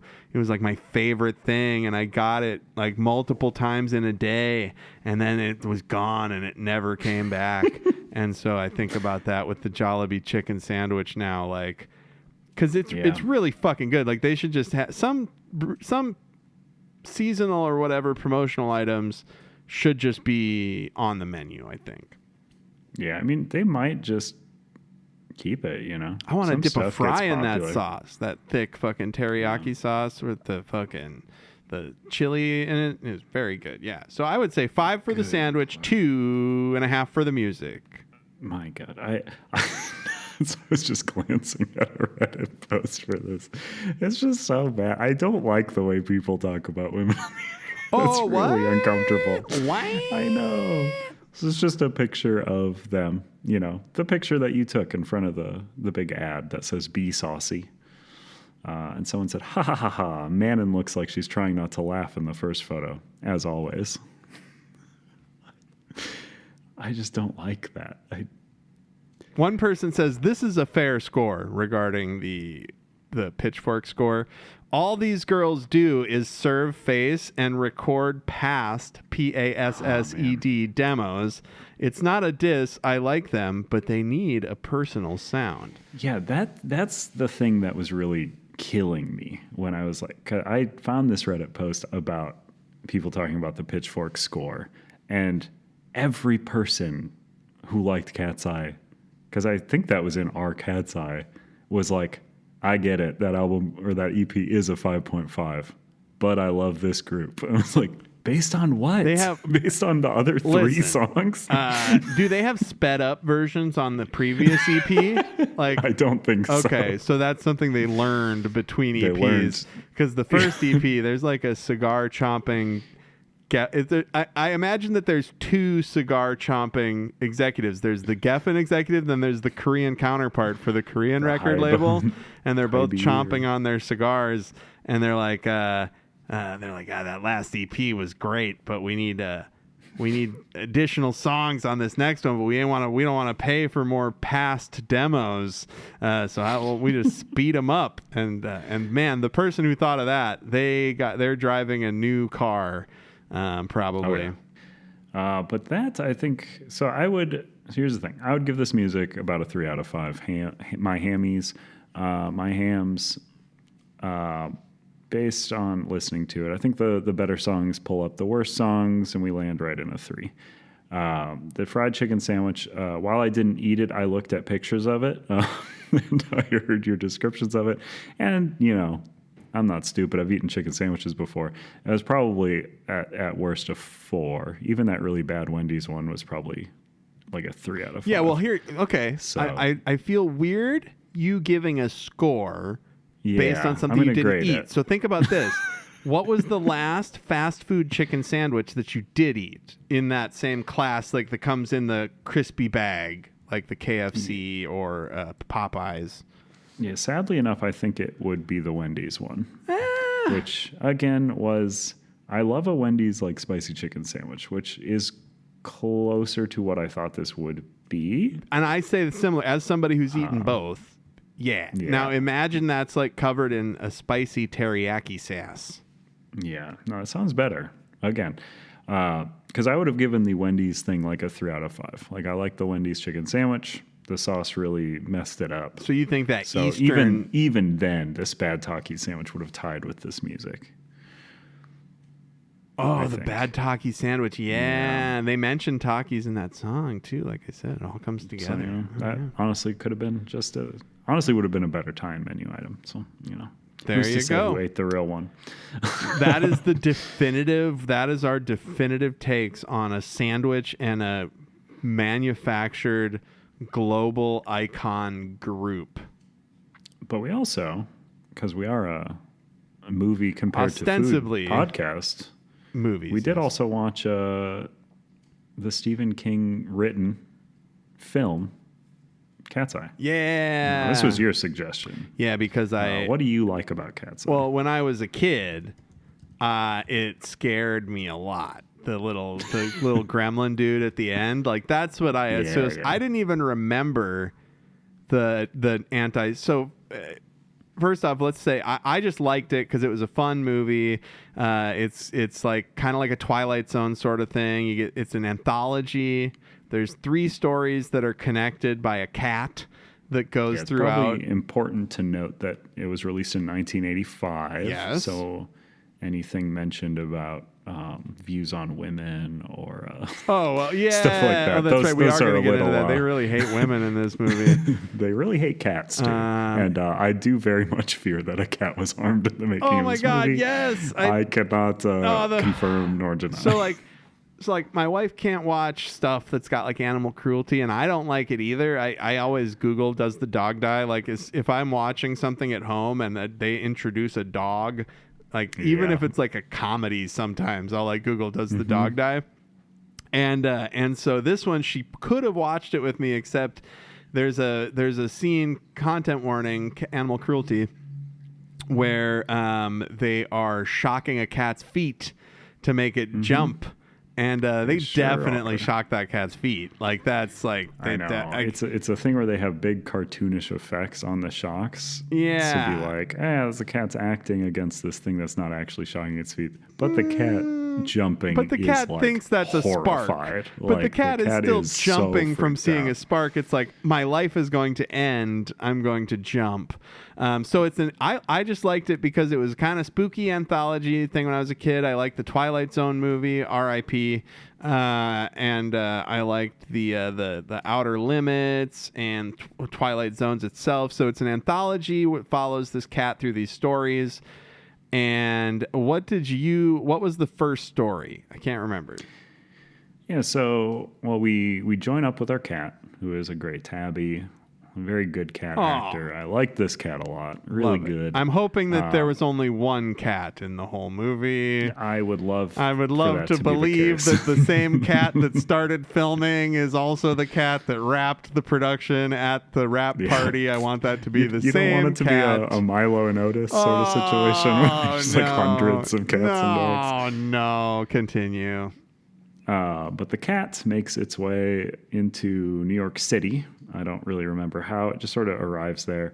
It gets distracted by, a window. It sees a reflection. There's like a little girl mannequin in a window. And then Drew Barrymore's like hologram starts talking to it. I forgot all about that shit from when I was a kid. Like, yeah, so the cat sees a spectral Drew Barrymore kind of projected over a mannequin, and the cat's like, what the fuck? And then it gets captured, right? By a... Yeah.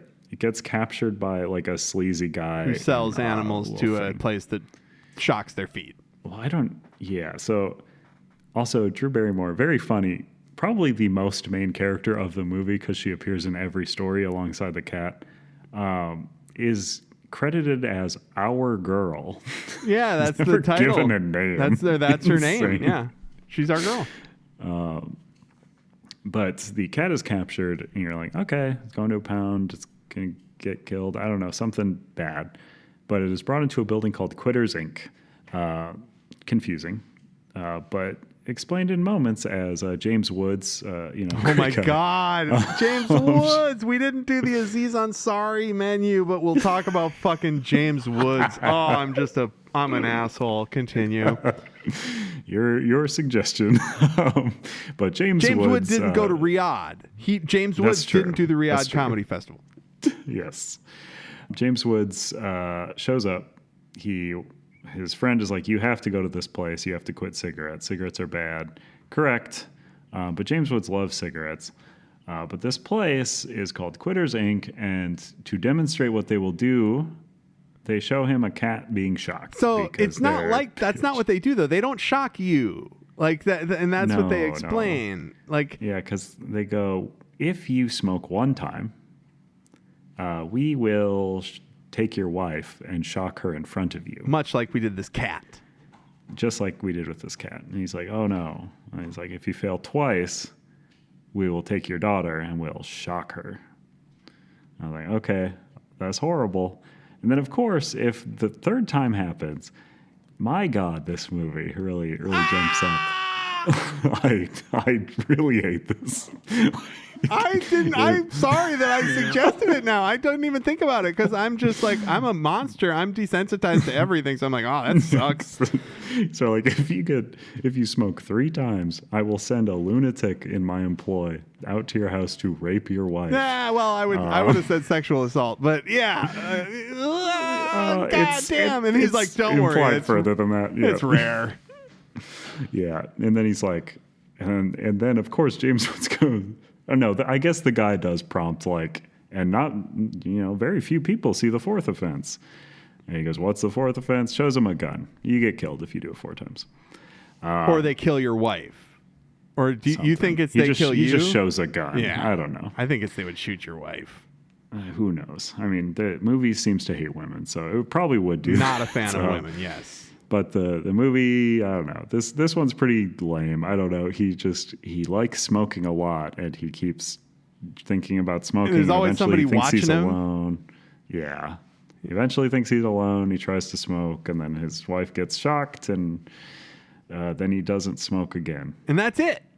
And he made it. And then him and the guy, they're just laughing about it at the end. Yeah, they love it. They're like, ha, He comes over to wasn't like, it isn't crazy when you shocked my wife that one time? And they're like at a dinner party. He's like, I had the doctor over that abused my wife to get me to quit smoking. No, that was the guy who dropped him off because he did the same program with his wife. Okay. But the twist there is, as he's leaving the doctor's office for the final time that we get to see, the doctor's like, so when you give up smoking, you usually gain weight. And that's not allowed with this program. Crazy. What a weird thing to just tie on.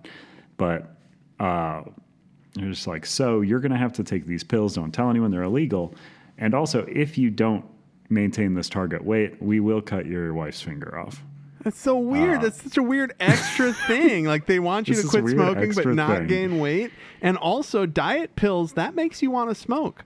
I took diet pills to stay up and do homework when I was in college, and that shit makes you want to giving you pills. That shit makes you want to smoke, bro. Well, and also I want to say before we move to the next segment, I want to get this in here. Just quit smoking. Like there's no like they really I quit smoking cigarettes many years ago. I smoked like 2 packs a day for a decade, and then I just stopped. And it's really easy. You just smoke more weed. I don't understand why people struggle with you can just, most states weed's legal, just do that instead of cigarettes. Cigarettes are pointless. They don't get you high. It's gross. It smells bad. If you're going to smell bad, you should at least be stoned. Cool. Yeah, they are. They are still kind of cool, I think, but they are very cool. The thing about smoking cigarettes now though, because again, in Los Angeles, when you see somebody smoking a cigarette, that cigarette costs like $1. Like a pack of cigarettes here is like $12. A buddy of mine, I was back home in Minnesota, and a buddy of mine still hanging on, still smoking cigarettes into his fucking late 40s, and just unapologetic about it. And that's fine, but they're so expensive. Like, oh my God. I mean, David Lynch smoked them right into the grave. That man loved his cigarettes. Yeah. You'd be like, they're killing me. I love them. Here's the weather report. It's Friday. What a wonderful man. It's Friday, bucko. It's gonna rain out. But it is a weird ending to the segment, because usually with the Twilight Zone-y segments or whatever, there's like a twist. But the twist is, he just quit smoking. It's fine. Well, the twist with this one is they say the wife cut finger off thing. You have to maintain target weight. They go to the dinner party. He's having a good time with his friend who's also been through the program, and his wife, and James Woods and his wife. They're all laughing, and he's like, and let's all salute to the guy who shocked you, ladies. Ha ha ha. And the friend's wife is very hesitant, but does ultimately salute. And James Woods notices that her finger has been cut off. What a wow, crazy. Right. That one was fine. I don't know. It's pretty strange. The second one. And the cat got away. Like the cat ran out after getting shocked. Well, yeah, because James Woods, ever the good husband who, will put his wife in jeopardy of being shocked, but then when he sees her about to get shocked, tries to get her out of there and knocks the cat carrier off the desk, and the cat runs away. Hell yeah. Runs away to the next segment. Oh, and also this was produced by Dino De Laurentiis and written by Stephen King. It's like, this is about to get sloppy. Somebody's going to have their finger cut off. It's like, we're going into the crypt and we're keeping it there. So the cat we see eating a hot dog from a homeless person. I thought that was pretty fun. And it gets chased by Cujo at one point. Yes, that is how it opens. That's right. So it gets chased by Cujo to New York City. And Cujo and the cat almost get hit by a red Cadillac or a Christine. Red car. And just in case you didn't realize that was Christine, it does show you the car's bumper, in which it has a bumper sticker that says I am evil, I am terrible, I am Christine. Or something.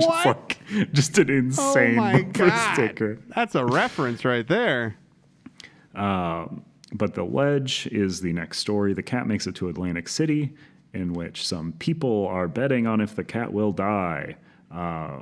crossing the street. Some truly awful Oh my people. God. Good context for This movie you. sucks shit, dude. Like, It does suck.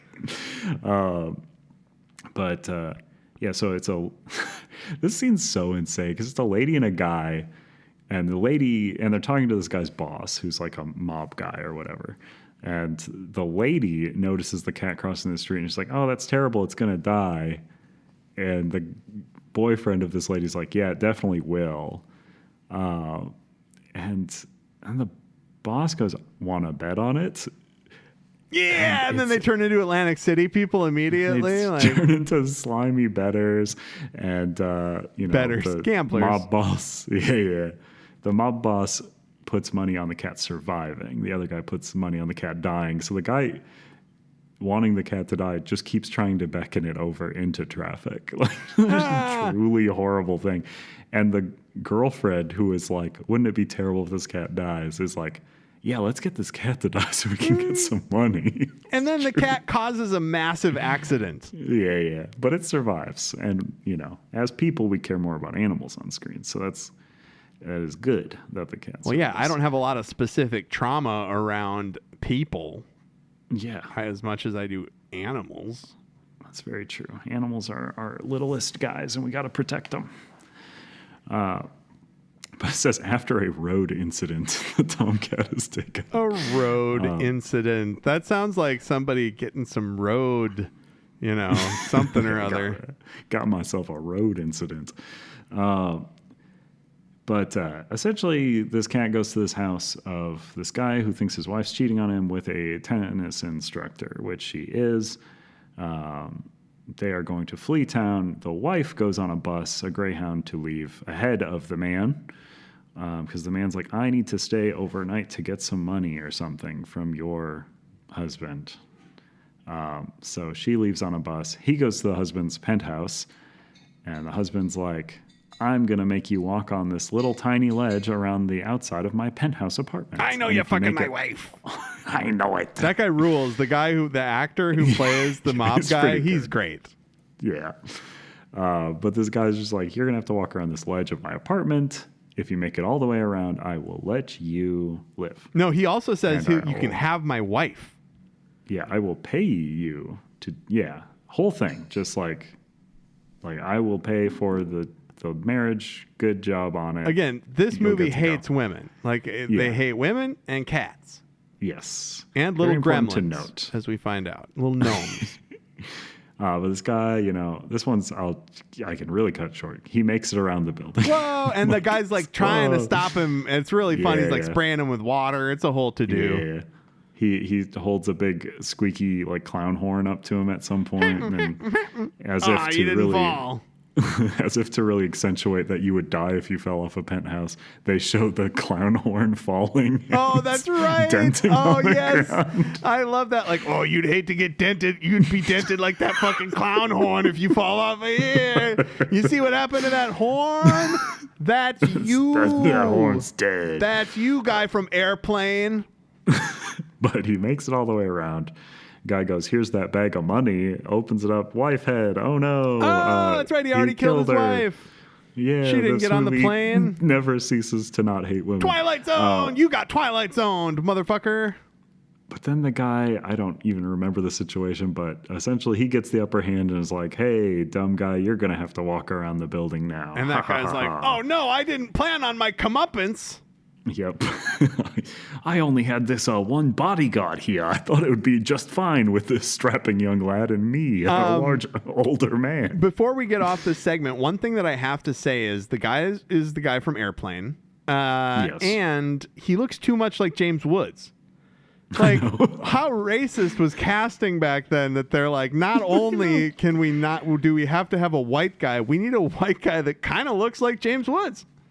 Also, the guy in the next segment, the dad in the next segment, also does not look far off. Yeah, also All kind of like look James the same Woods. guy. And so that was I like the twist of the head in the box or in the bag. Yeah. But did you expect that? Were you like, oh, that's definitely his wife's head? Or did you think? What's weird enough, this segment, I think I actually read this short story at some point in my life because like I was watching this segment and I was like, I fairly positive I've never seen this movie, but like this feels very familiar. There could be a head in that bag. Like ledge story. But the head in the bag, I think I saw coming. Oh, and the guy, the mobster guy, likes the cat. He brings the cat in. Yeah. That's how the cat gets into this story. Yeah. And then the cat gets out like when the head falls down or something. I don't remember. Or when they're The cat- tussling. Yeah, the cat always just sort of gets away in a tussle because it's trying to make its way to our girl, And- Drew Barrymore. Right? And isn't that so it's interesting to think about that like the cat actually has motivation as a character. It's not just trying to live. It's like getting a message from this. As like for all that cat knows, that's a ghost. Yeah. Also, the cat will often get like captured or distracted in key moments by Drew Barrymore's like ghost. She ain't helping. And her ghost is always like, I need help. It's coming for me. And then, like, in our next segment, the cat finally makes its way to Wilmington, North Carolina, where it's adopted by Drew Barrymore, who seems to not be, like, at all worried about anything coming to get her. Right. And she this cat was just seeing premonitions. And that's so Andrew, let me lay it on. Let me ask you a question. Yeah. What did you think was coming for her? Well, I mean, I spoiled the thing for myself. I was you trying to knew? do research for this, so Isn't I thought that goofy that well, that's people what... said. Well, here's the thing: everyone online was calling it a troll. It is called a troll online by like everybody. That a troll is coming for her. So I was like, okay, like a sizable creature is like coming to get her. Yeah. But like what we're greeted with is like a little like gremlin. Well, like, so little. I've always called it a gremlin, right? Yeah. But I didn't see It's not a troll. I didn't see Absolutely troll. not. I saw the one that blew my mind, and this is actually the one that I think is what it's supposed to be, a gnome, because it has the hat. So it's a it does gnome. look like a gross little gnome. Yeah. And I would have never put that together. I thought that's a gremlin causing trouble. So that means that Drew Barrymore was psycho projecting to get a cat to save her from a gnome. Yes. That's wild. And Really she weird doesn't stuff. seem worried. She just wants that cat and her parents don't want her to have it. Yeah, and they don't want her to have it because the mom's evil. She's an evil person. She's like very weird and evil. What if I a would script say. that Like, what a hated strange- women? What if a script that hated women made a woman character? Yes. It's genuinely like insane. Like she hates this cat from the outset. There is some weird thing about like the grandmother of Drew Barrymore, like this evil woman's mother thinks cats steal children's breath. Yeah, she's very Strega Nona, very like Romani fucking superstition. They really like make fun of her, and then in like a weird accented way that also felt quite Strega Nona, like they're making fun of he thinks Yeah. This isn't the politically correct term, but he's calling the mom a gypsy woman, basically. Yes, correct. And that is fucked up. But yeah, essentially the cat, I don't know, it's hanging out with this girl, it likes this girl. It's just not supposed to be in her bedroom at night because the mom thinks cats eat children breath. There's no way the mom can actually think that. She just sucks and she wants her daughter's life to be miserable. I know. She wants her daughter to feel miserable Like like she directed is. to act is like act like a person who a cat came into their life and now they're insane. Because like it's like she's portrayed normal and then the cat shows up and she's like, well, of course I need to be put in an asylum because there's a cat in my house. Yeah, like you think that cat is going to kill your daughter by stealing her breath, and that is a fact to you in your fucking soul. Yeah. But the cat protects the daughter one night from a little gremlin that does come out of a vent and tries to steal Drew Barrymore's breath. Oh, shit. What? That's what the cat was going to do. But the cat intervenes. Cat gets stabbed. Right? by With a little knife, thing. tiny little knife. Yeah. And then, like, the next day, they're like, oh, the cat's injured. And the mom's like, fuck that cat. I hate that cat. Who cares? It should be dead. Make it dead. I hate it. It sucked. Throw that cat in the fucking garbage. I'm a woman. But the second everyone's out of the house, she tricks the cat into a box and turns it into a kill shelter. Oh, that's right. I totally forgot. She's like, not only can my daughter not have this cat, but I am going to get this cat killed. Yep. Fucked up. And it was then the gremlin that night comes to kill the daughter. The cat breaks out because it knows that that's happening because it's psychic. Runs I guess. through the rain. Runs through the rain, gets to the house, has a tussle with the little gremlin that's very long. This fight scene's so long. And Drew Barrymore's like just screaming, "Get him! Get him!" Yeah, because the gremlin like put a doorstop on the parent, like on the the inside parents of the like, bedroom "What's door, going so on the in parents there? Is can't there a get gremlin? in. Is the cat eating a gremlin? Is the cat trying to steal your breath? Hey, let us The in." little girl never thinks to like open the door for the parents or anything. She's just sitting in bed screaming, and then the gremlin gets like hucked into a fan and just shredded. Yep. It's so good. And man, if that is a dangerous fan, like if that fan could have fallen on a kid, like that fan could have chopped that kid's fucking head off. I know. That fan would have like vaporized He's liquefied. a rat. Yes. Yeah, no, and that is essentially how it ends. There's like kind of a twist where the cat gets a fish to eat, climbs into bed with Drew Barrymore, gets really close to her mouth. And then gives her a little And smooch. there's like tense music.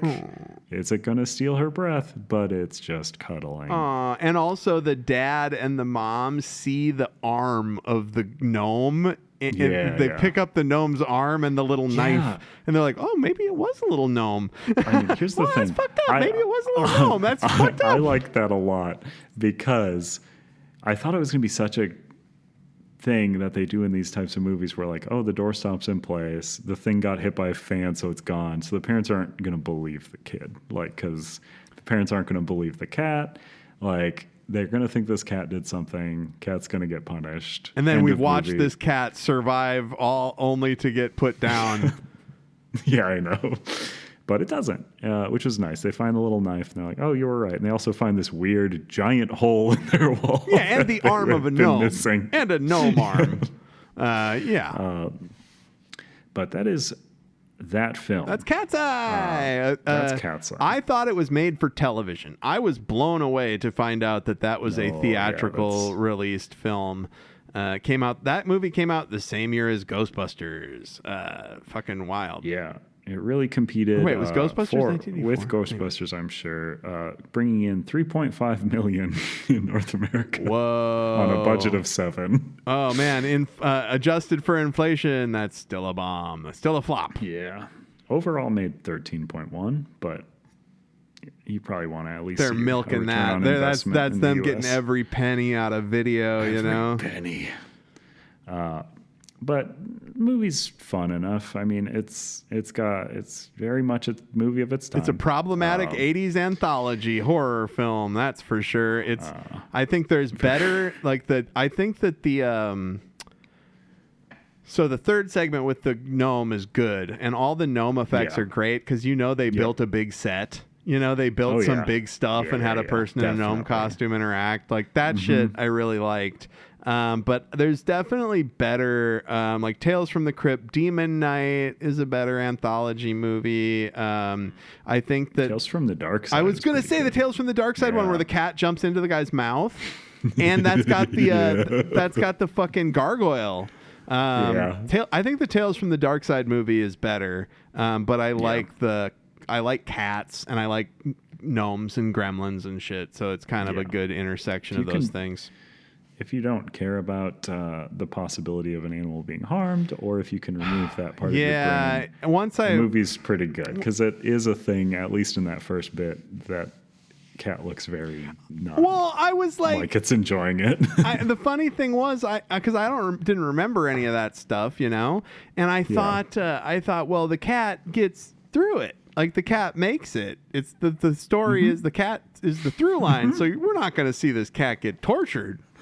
Certainly not. But it's because they torture one cat, And then they have another cat that's playing the untortured cat. And I don't like it. So content warning. God, this probably isn't the first episode, but goddamn, I love cats. I got a bunch of them in my house right now. Yeah. Mine's sleeping, which is very nice and very unusual. Little buddy. But that is Katseye. I'd give it like a, I don't know, 3.5. I would say it's a 3.5. Yeah. It's fun.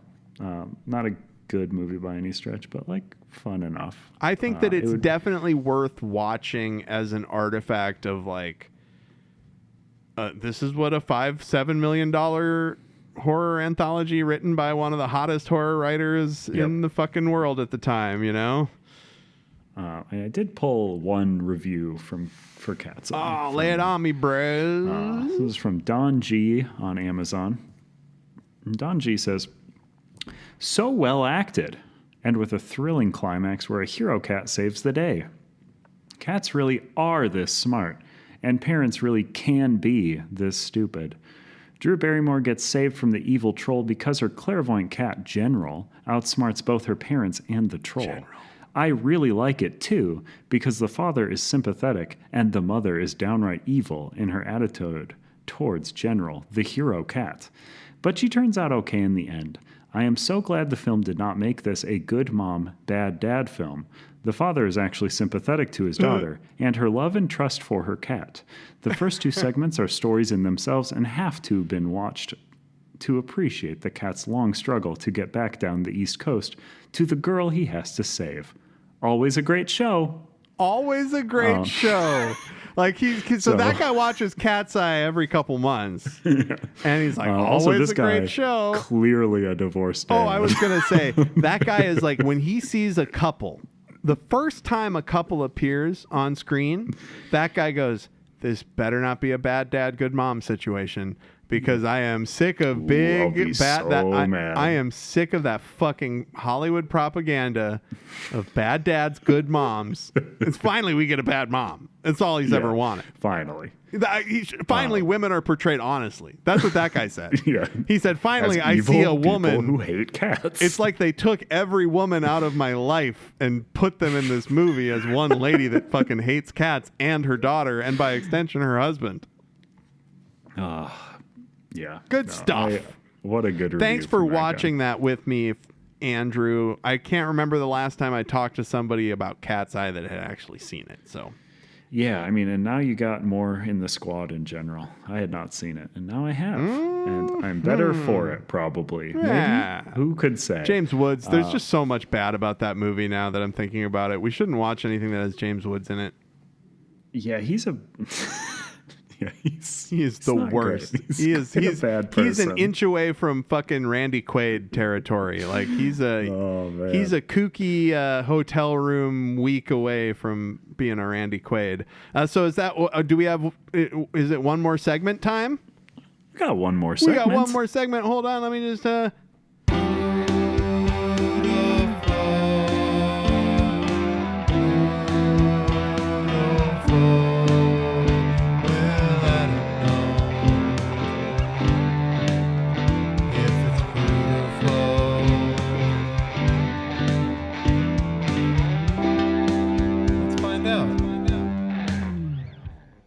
Oh, what a journey we've been on. Yeah. So, as you mentioned earlier, the introduction to all of this, my love affair with the movie tie-in menus, began one place, and it was an unexpected journey, because it was the Hobbit Unexpected Journey menu at Denny's. So, in this week's game, we're going to be playing Food or Faux, and that, of course, is spelled F-A-U-X. Faux as in fake, as in not real. And food as in food, like what you eat. And this is going to be me giving you, Adam, food items, and you will be telling me if they are food or faux. Oh, interesting. Unique, too. This is the first game of its kind in a podcast. Two guys talking about what things are fake or not fake, whatever other word is genuine. Genuine or illicit, See, I think this one is... I have to say this is an authentic game. Definitely, for sure. So lay it on me. So I got to do food or faux. Let's see. I'm gonna put on my food and faux thinking cap. All right. So our first one, I'll lead off on a slow center pitch. The Ring Burger. This one appears to be a burger with a stack of onion rings atop it. Stack of onion rings or one onion ring? Who knows? Oh, if you're not going to tell me that, okay. So I'm going to say Faux. Ooh, that is true. Or food. That is a food. You know, I wanted to say food, but I was. It would have thrown you off too because it is a stack of onion rings. But there's only one ring. It's called The Ring. Yeah. I also, in my mind, I Berenstain Bared myself because I was positive this was called the One Ring Burger. It's what it should be, because that's what it is in the movie. You get one big fat Texas style onion ring on there. Okay, so I'm off to a bad start. Okay. So we've got our next menu item: cinnamon trolls at sunrise. This one seems to be a reference to the trolls that turn to stone at sunrise. It features 2 cinnamon rolls and some sunny side up eggs. So this I know is definitely Faux. You do not serve eggs with cinnamon rolls. You didn't even try to get me fair. You thought that the first one would have been easy. You thought that I was going into this 1-0, you know, but I fucked up on that first one. So yeah, that's fake. That is correct. You are correct. So there's no, and I have spelled it here: cinnamon tea rolls. Eggs and cinnamon rolls. The age old. Yeah. So how do you want your eggs with your cinnamon roll? Well, on a different plate. I want them earlier. I want the eggs earlier in the meal. Also, the cinnamon rolls are hard. Oh yeah, they have turned to stone. There you go. To be thematically appropriate. Our next menu item, of course, is Gollum's fresh caught fish fillet, which is a fish fillet with an assortment of veggies on a plate. That has to be Faux. It has to be Faux. I'm saying Faux. Okay, it is Faux. Yeah, because they didn't do. Because I remember this menu, and I would have laughed my fucking guts out at that shit, dude. Okay, so our next menu item, of course, is the Lonely Mountain Treasure. The Lonely Mountain Treasure appears to be some crouton things with some sort of dip. Lonely Mountain Treasure. Fuck. So here's where I'm at. So I've got 2 right and 1 wrong. Correct? So I'm. Yes, and there are a total of 10. Jesus Christ. So 2. I really worked on this game. We're playing it all. Believe me. But okay, so I'm gonna say Faux. Ooh, unfortunately, Lonely Mountain Treasure was on the menu. Are you fucking kidding me? You're not doing a good job describing this. You described that. So here's the thing, Andrew. Hold on. I'm working off of an image. Listen, let me say. So here's the thing. You described this item to me just now as like a crouton thing with some dipping sauce. That has never been on a menu. There's never been a crouton and a dipping sauce. So I thought, surely that must be fake, because that's a fucking insane thing. But it's probably like a potato. It's probably Can I find a golden? It's a golden brown tater tot, probably a crouton. I found. Let me see. Okay, Lonely Mountain Treasure. Behold the treasure. Our delicious seed cake French toast cut into 9 squares and served with a side of cream cheese icing for dipping. So it does. It so looks you saw exactly like a crouton bowl of croutons dipping sauce with dipping sauce. I don't think you should serve French toast in a bowl. Yeah, I don't like it either way. I don't think you would have believed that was real if I had just read you the copy. No, well, because I know that French toast is a real meal. That's true. Like croutons and sauce, that's not. I mean, it's been a meal for me sometimes when things are lean. But go ahead. Okay, so we're on to 5, which is, of course, the My Precious Pancake Puppies Sundae. That is real. That is food, baby. Food. Oh, unfortunately, that one is Faux. Fuck. So now I'm losing. I'm 3-2. Oh, no. Okay. No, you, of course, must have been thinking of... Are listeners going to like it when I'm doing bad or good? Like, what do listeners like?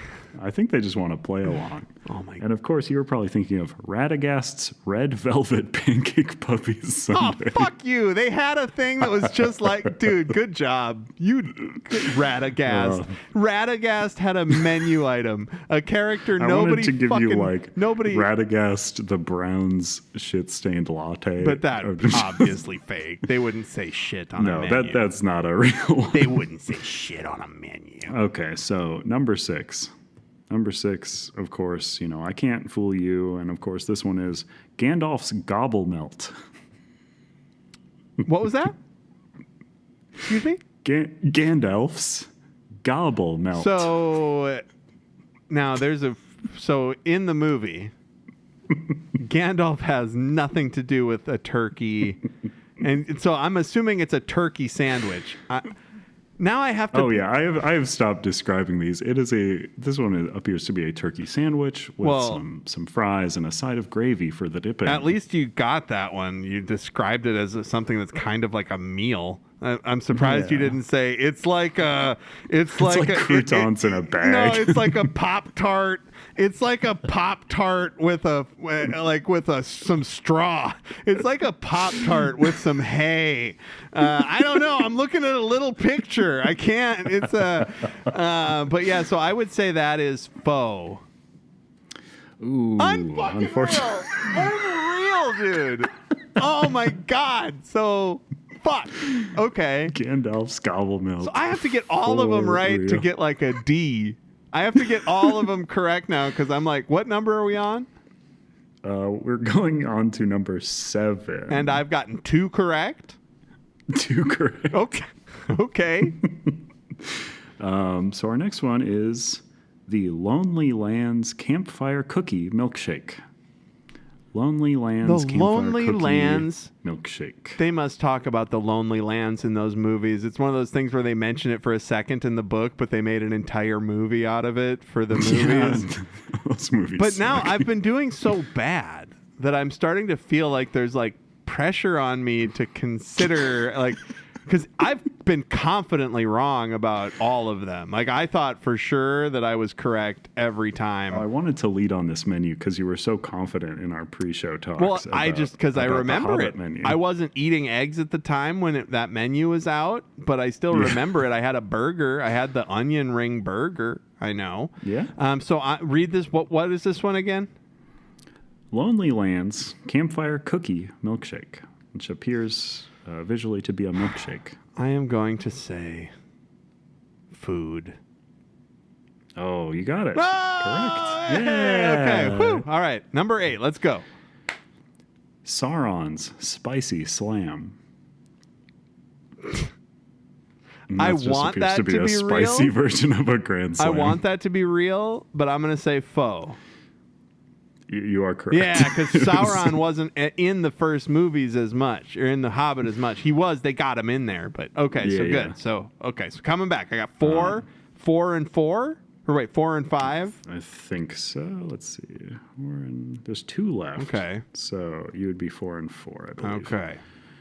Hobbit Whole Breakfast. Absolutely real. Food. Okay. That's fucking food. They did a Hobbit in a hole. And now that I eat eggs, which I didn't before, now I would be all over that. Every time there's like when they did the Lord of the Rings TV show, I was like, oh man, maybe they'll do a Lord of the Rings menu at Denny's, and they'll be able to. They'd call it a different thing because they don't call them hobbits in that, but they'd call it like a Bigfoot hole. Broadfoot hole. I don't like Bigfoot's hole breakfast. All right, and then the final dish on this menu, the final real dish on this menu. Oh, you just said the final real dish? Did you just give it away? I mean, you're the player.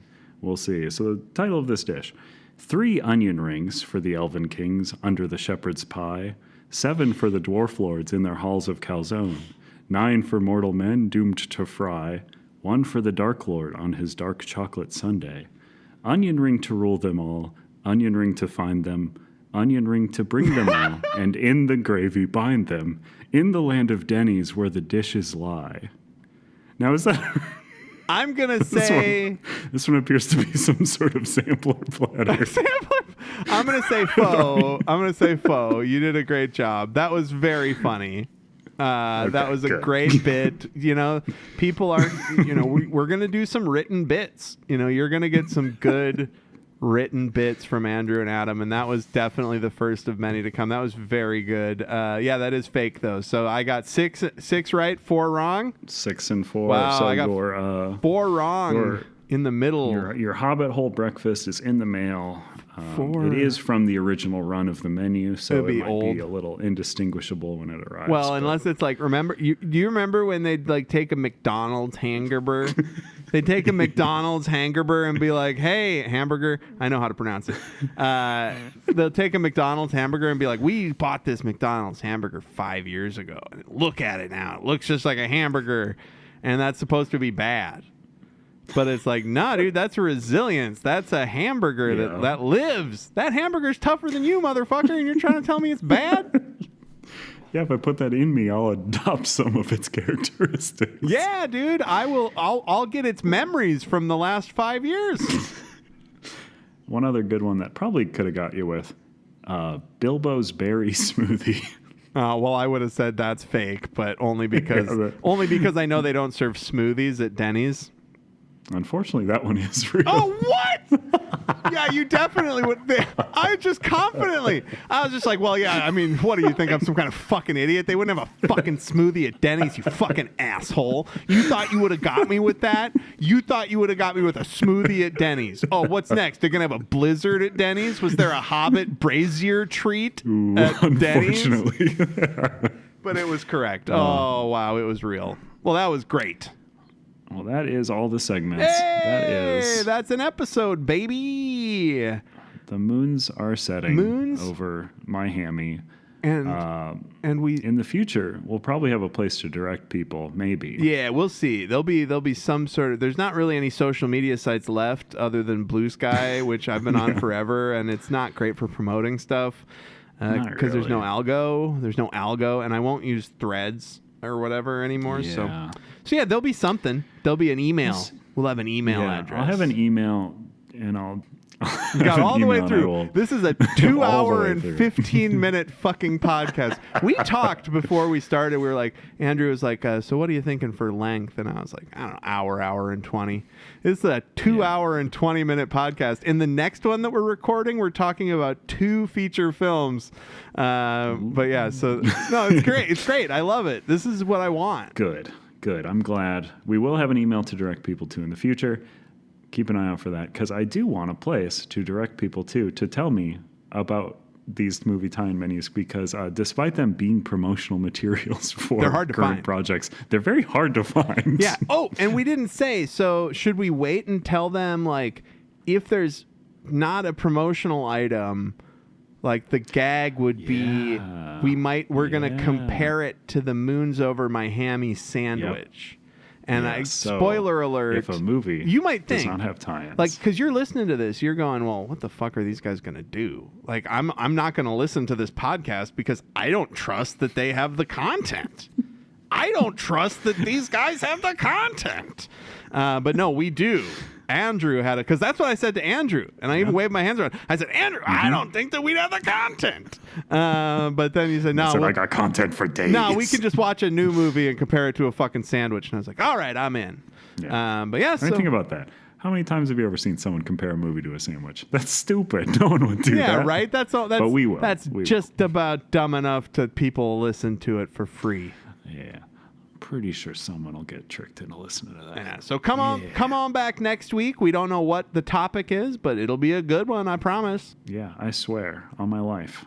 Oh, Andrew swears on his life. I'm not that confident, but you'll hear us next week, gang. Thanks for coming by. Bye.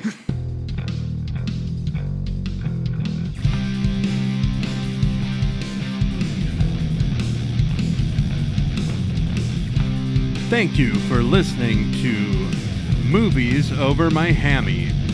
If you know of a promotional item or have literally anything else of interest that we should know about at Movies Over My Hammy headquarters, you can email the podcast at moviesovermyhammy, all one word, @gmail.com.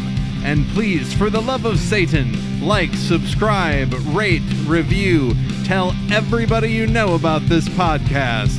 We're counting on you. Everything is going to be okay. Not enough podcast about fast food. Not enough podcast about movie. Not enough podcast where two average guys talk about those things for you. Movies over my hammy.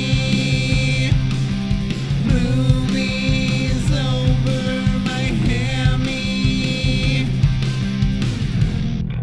Wait, what's the show?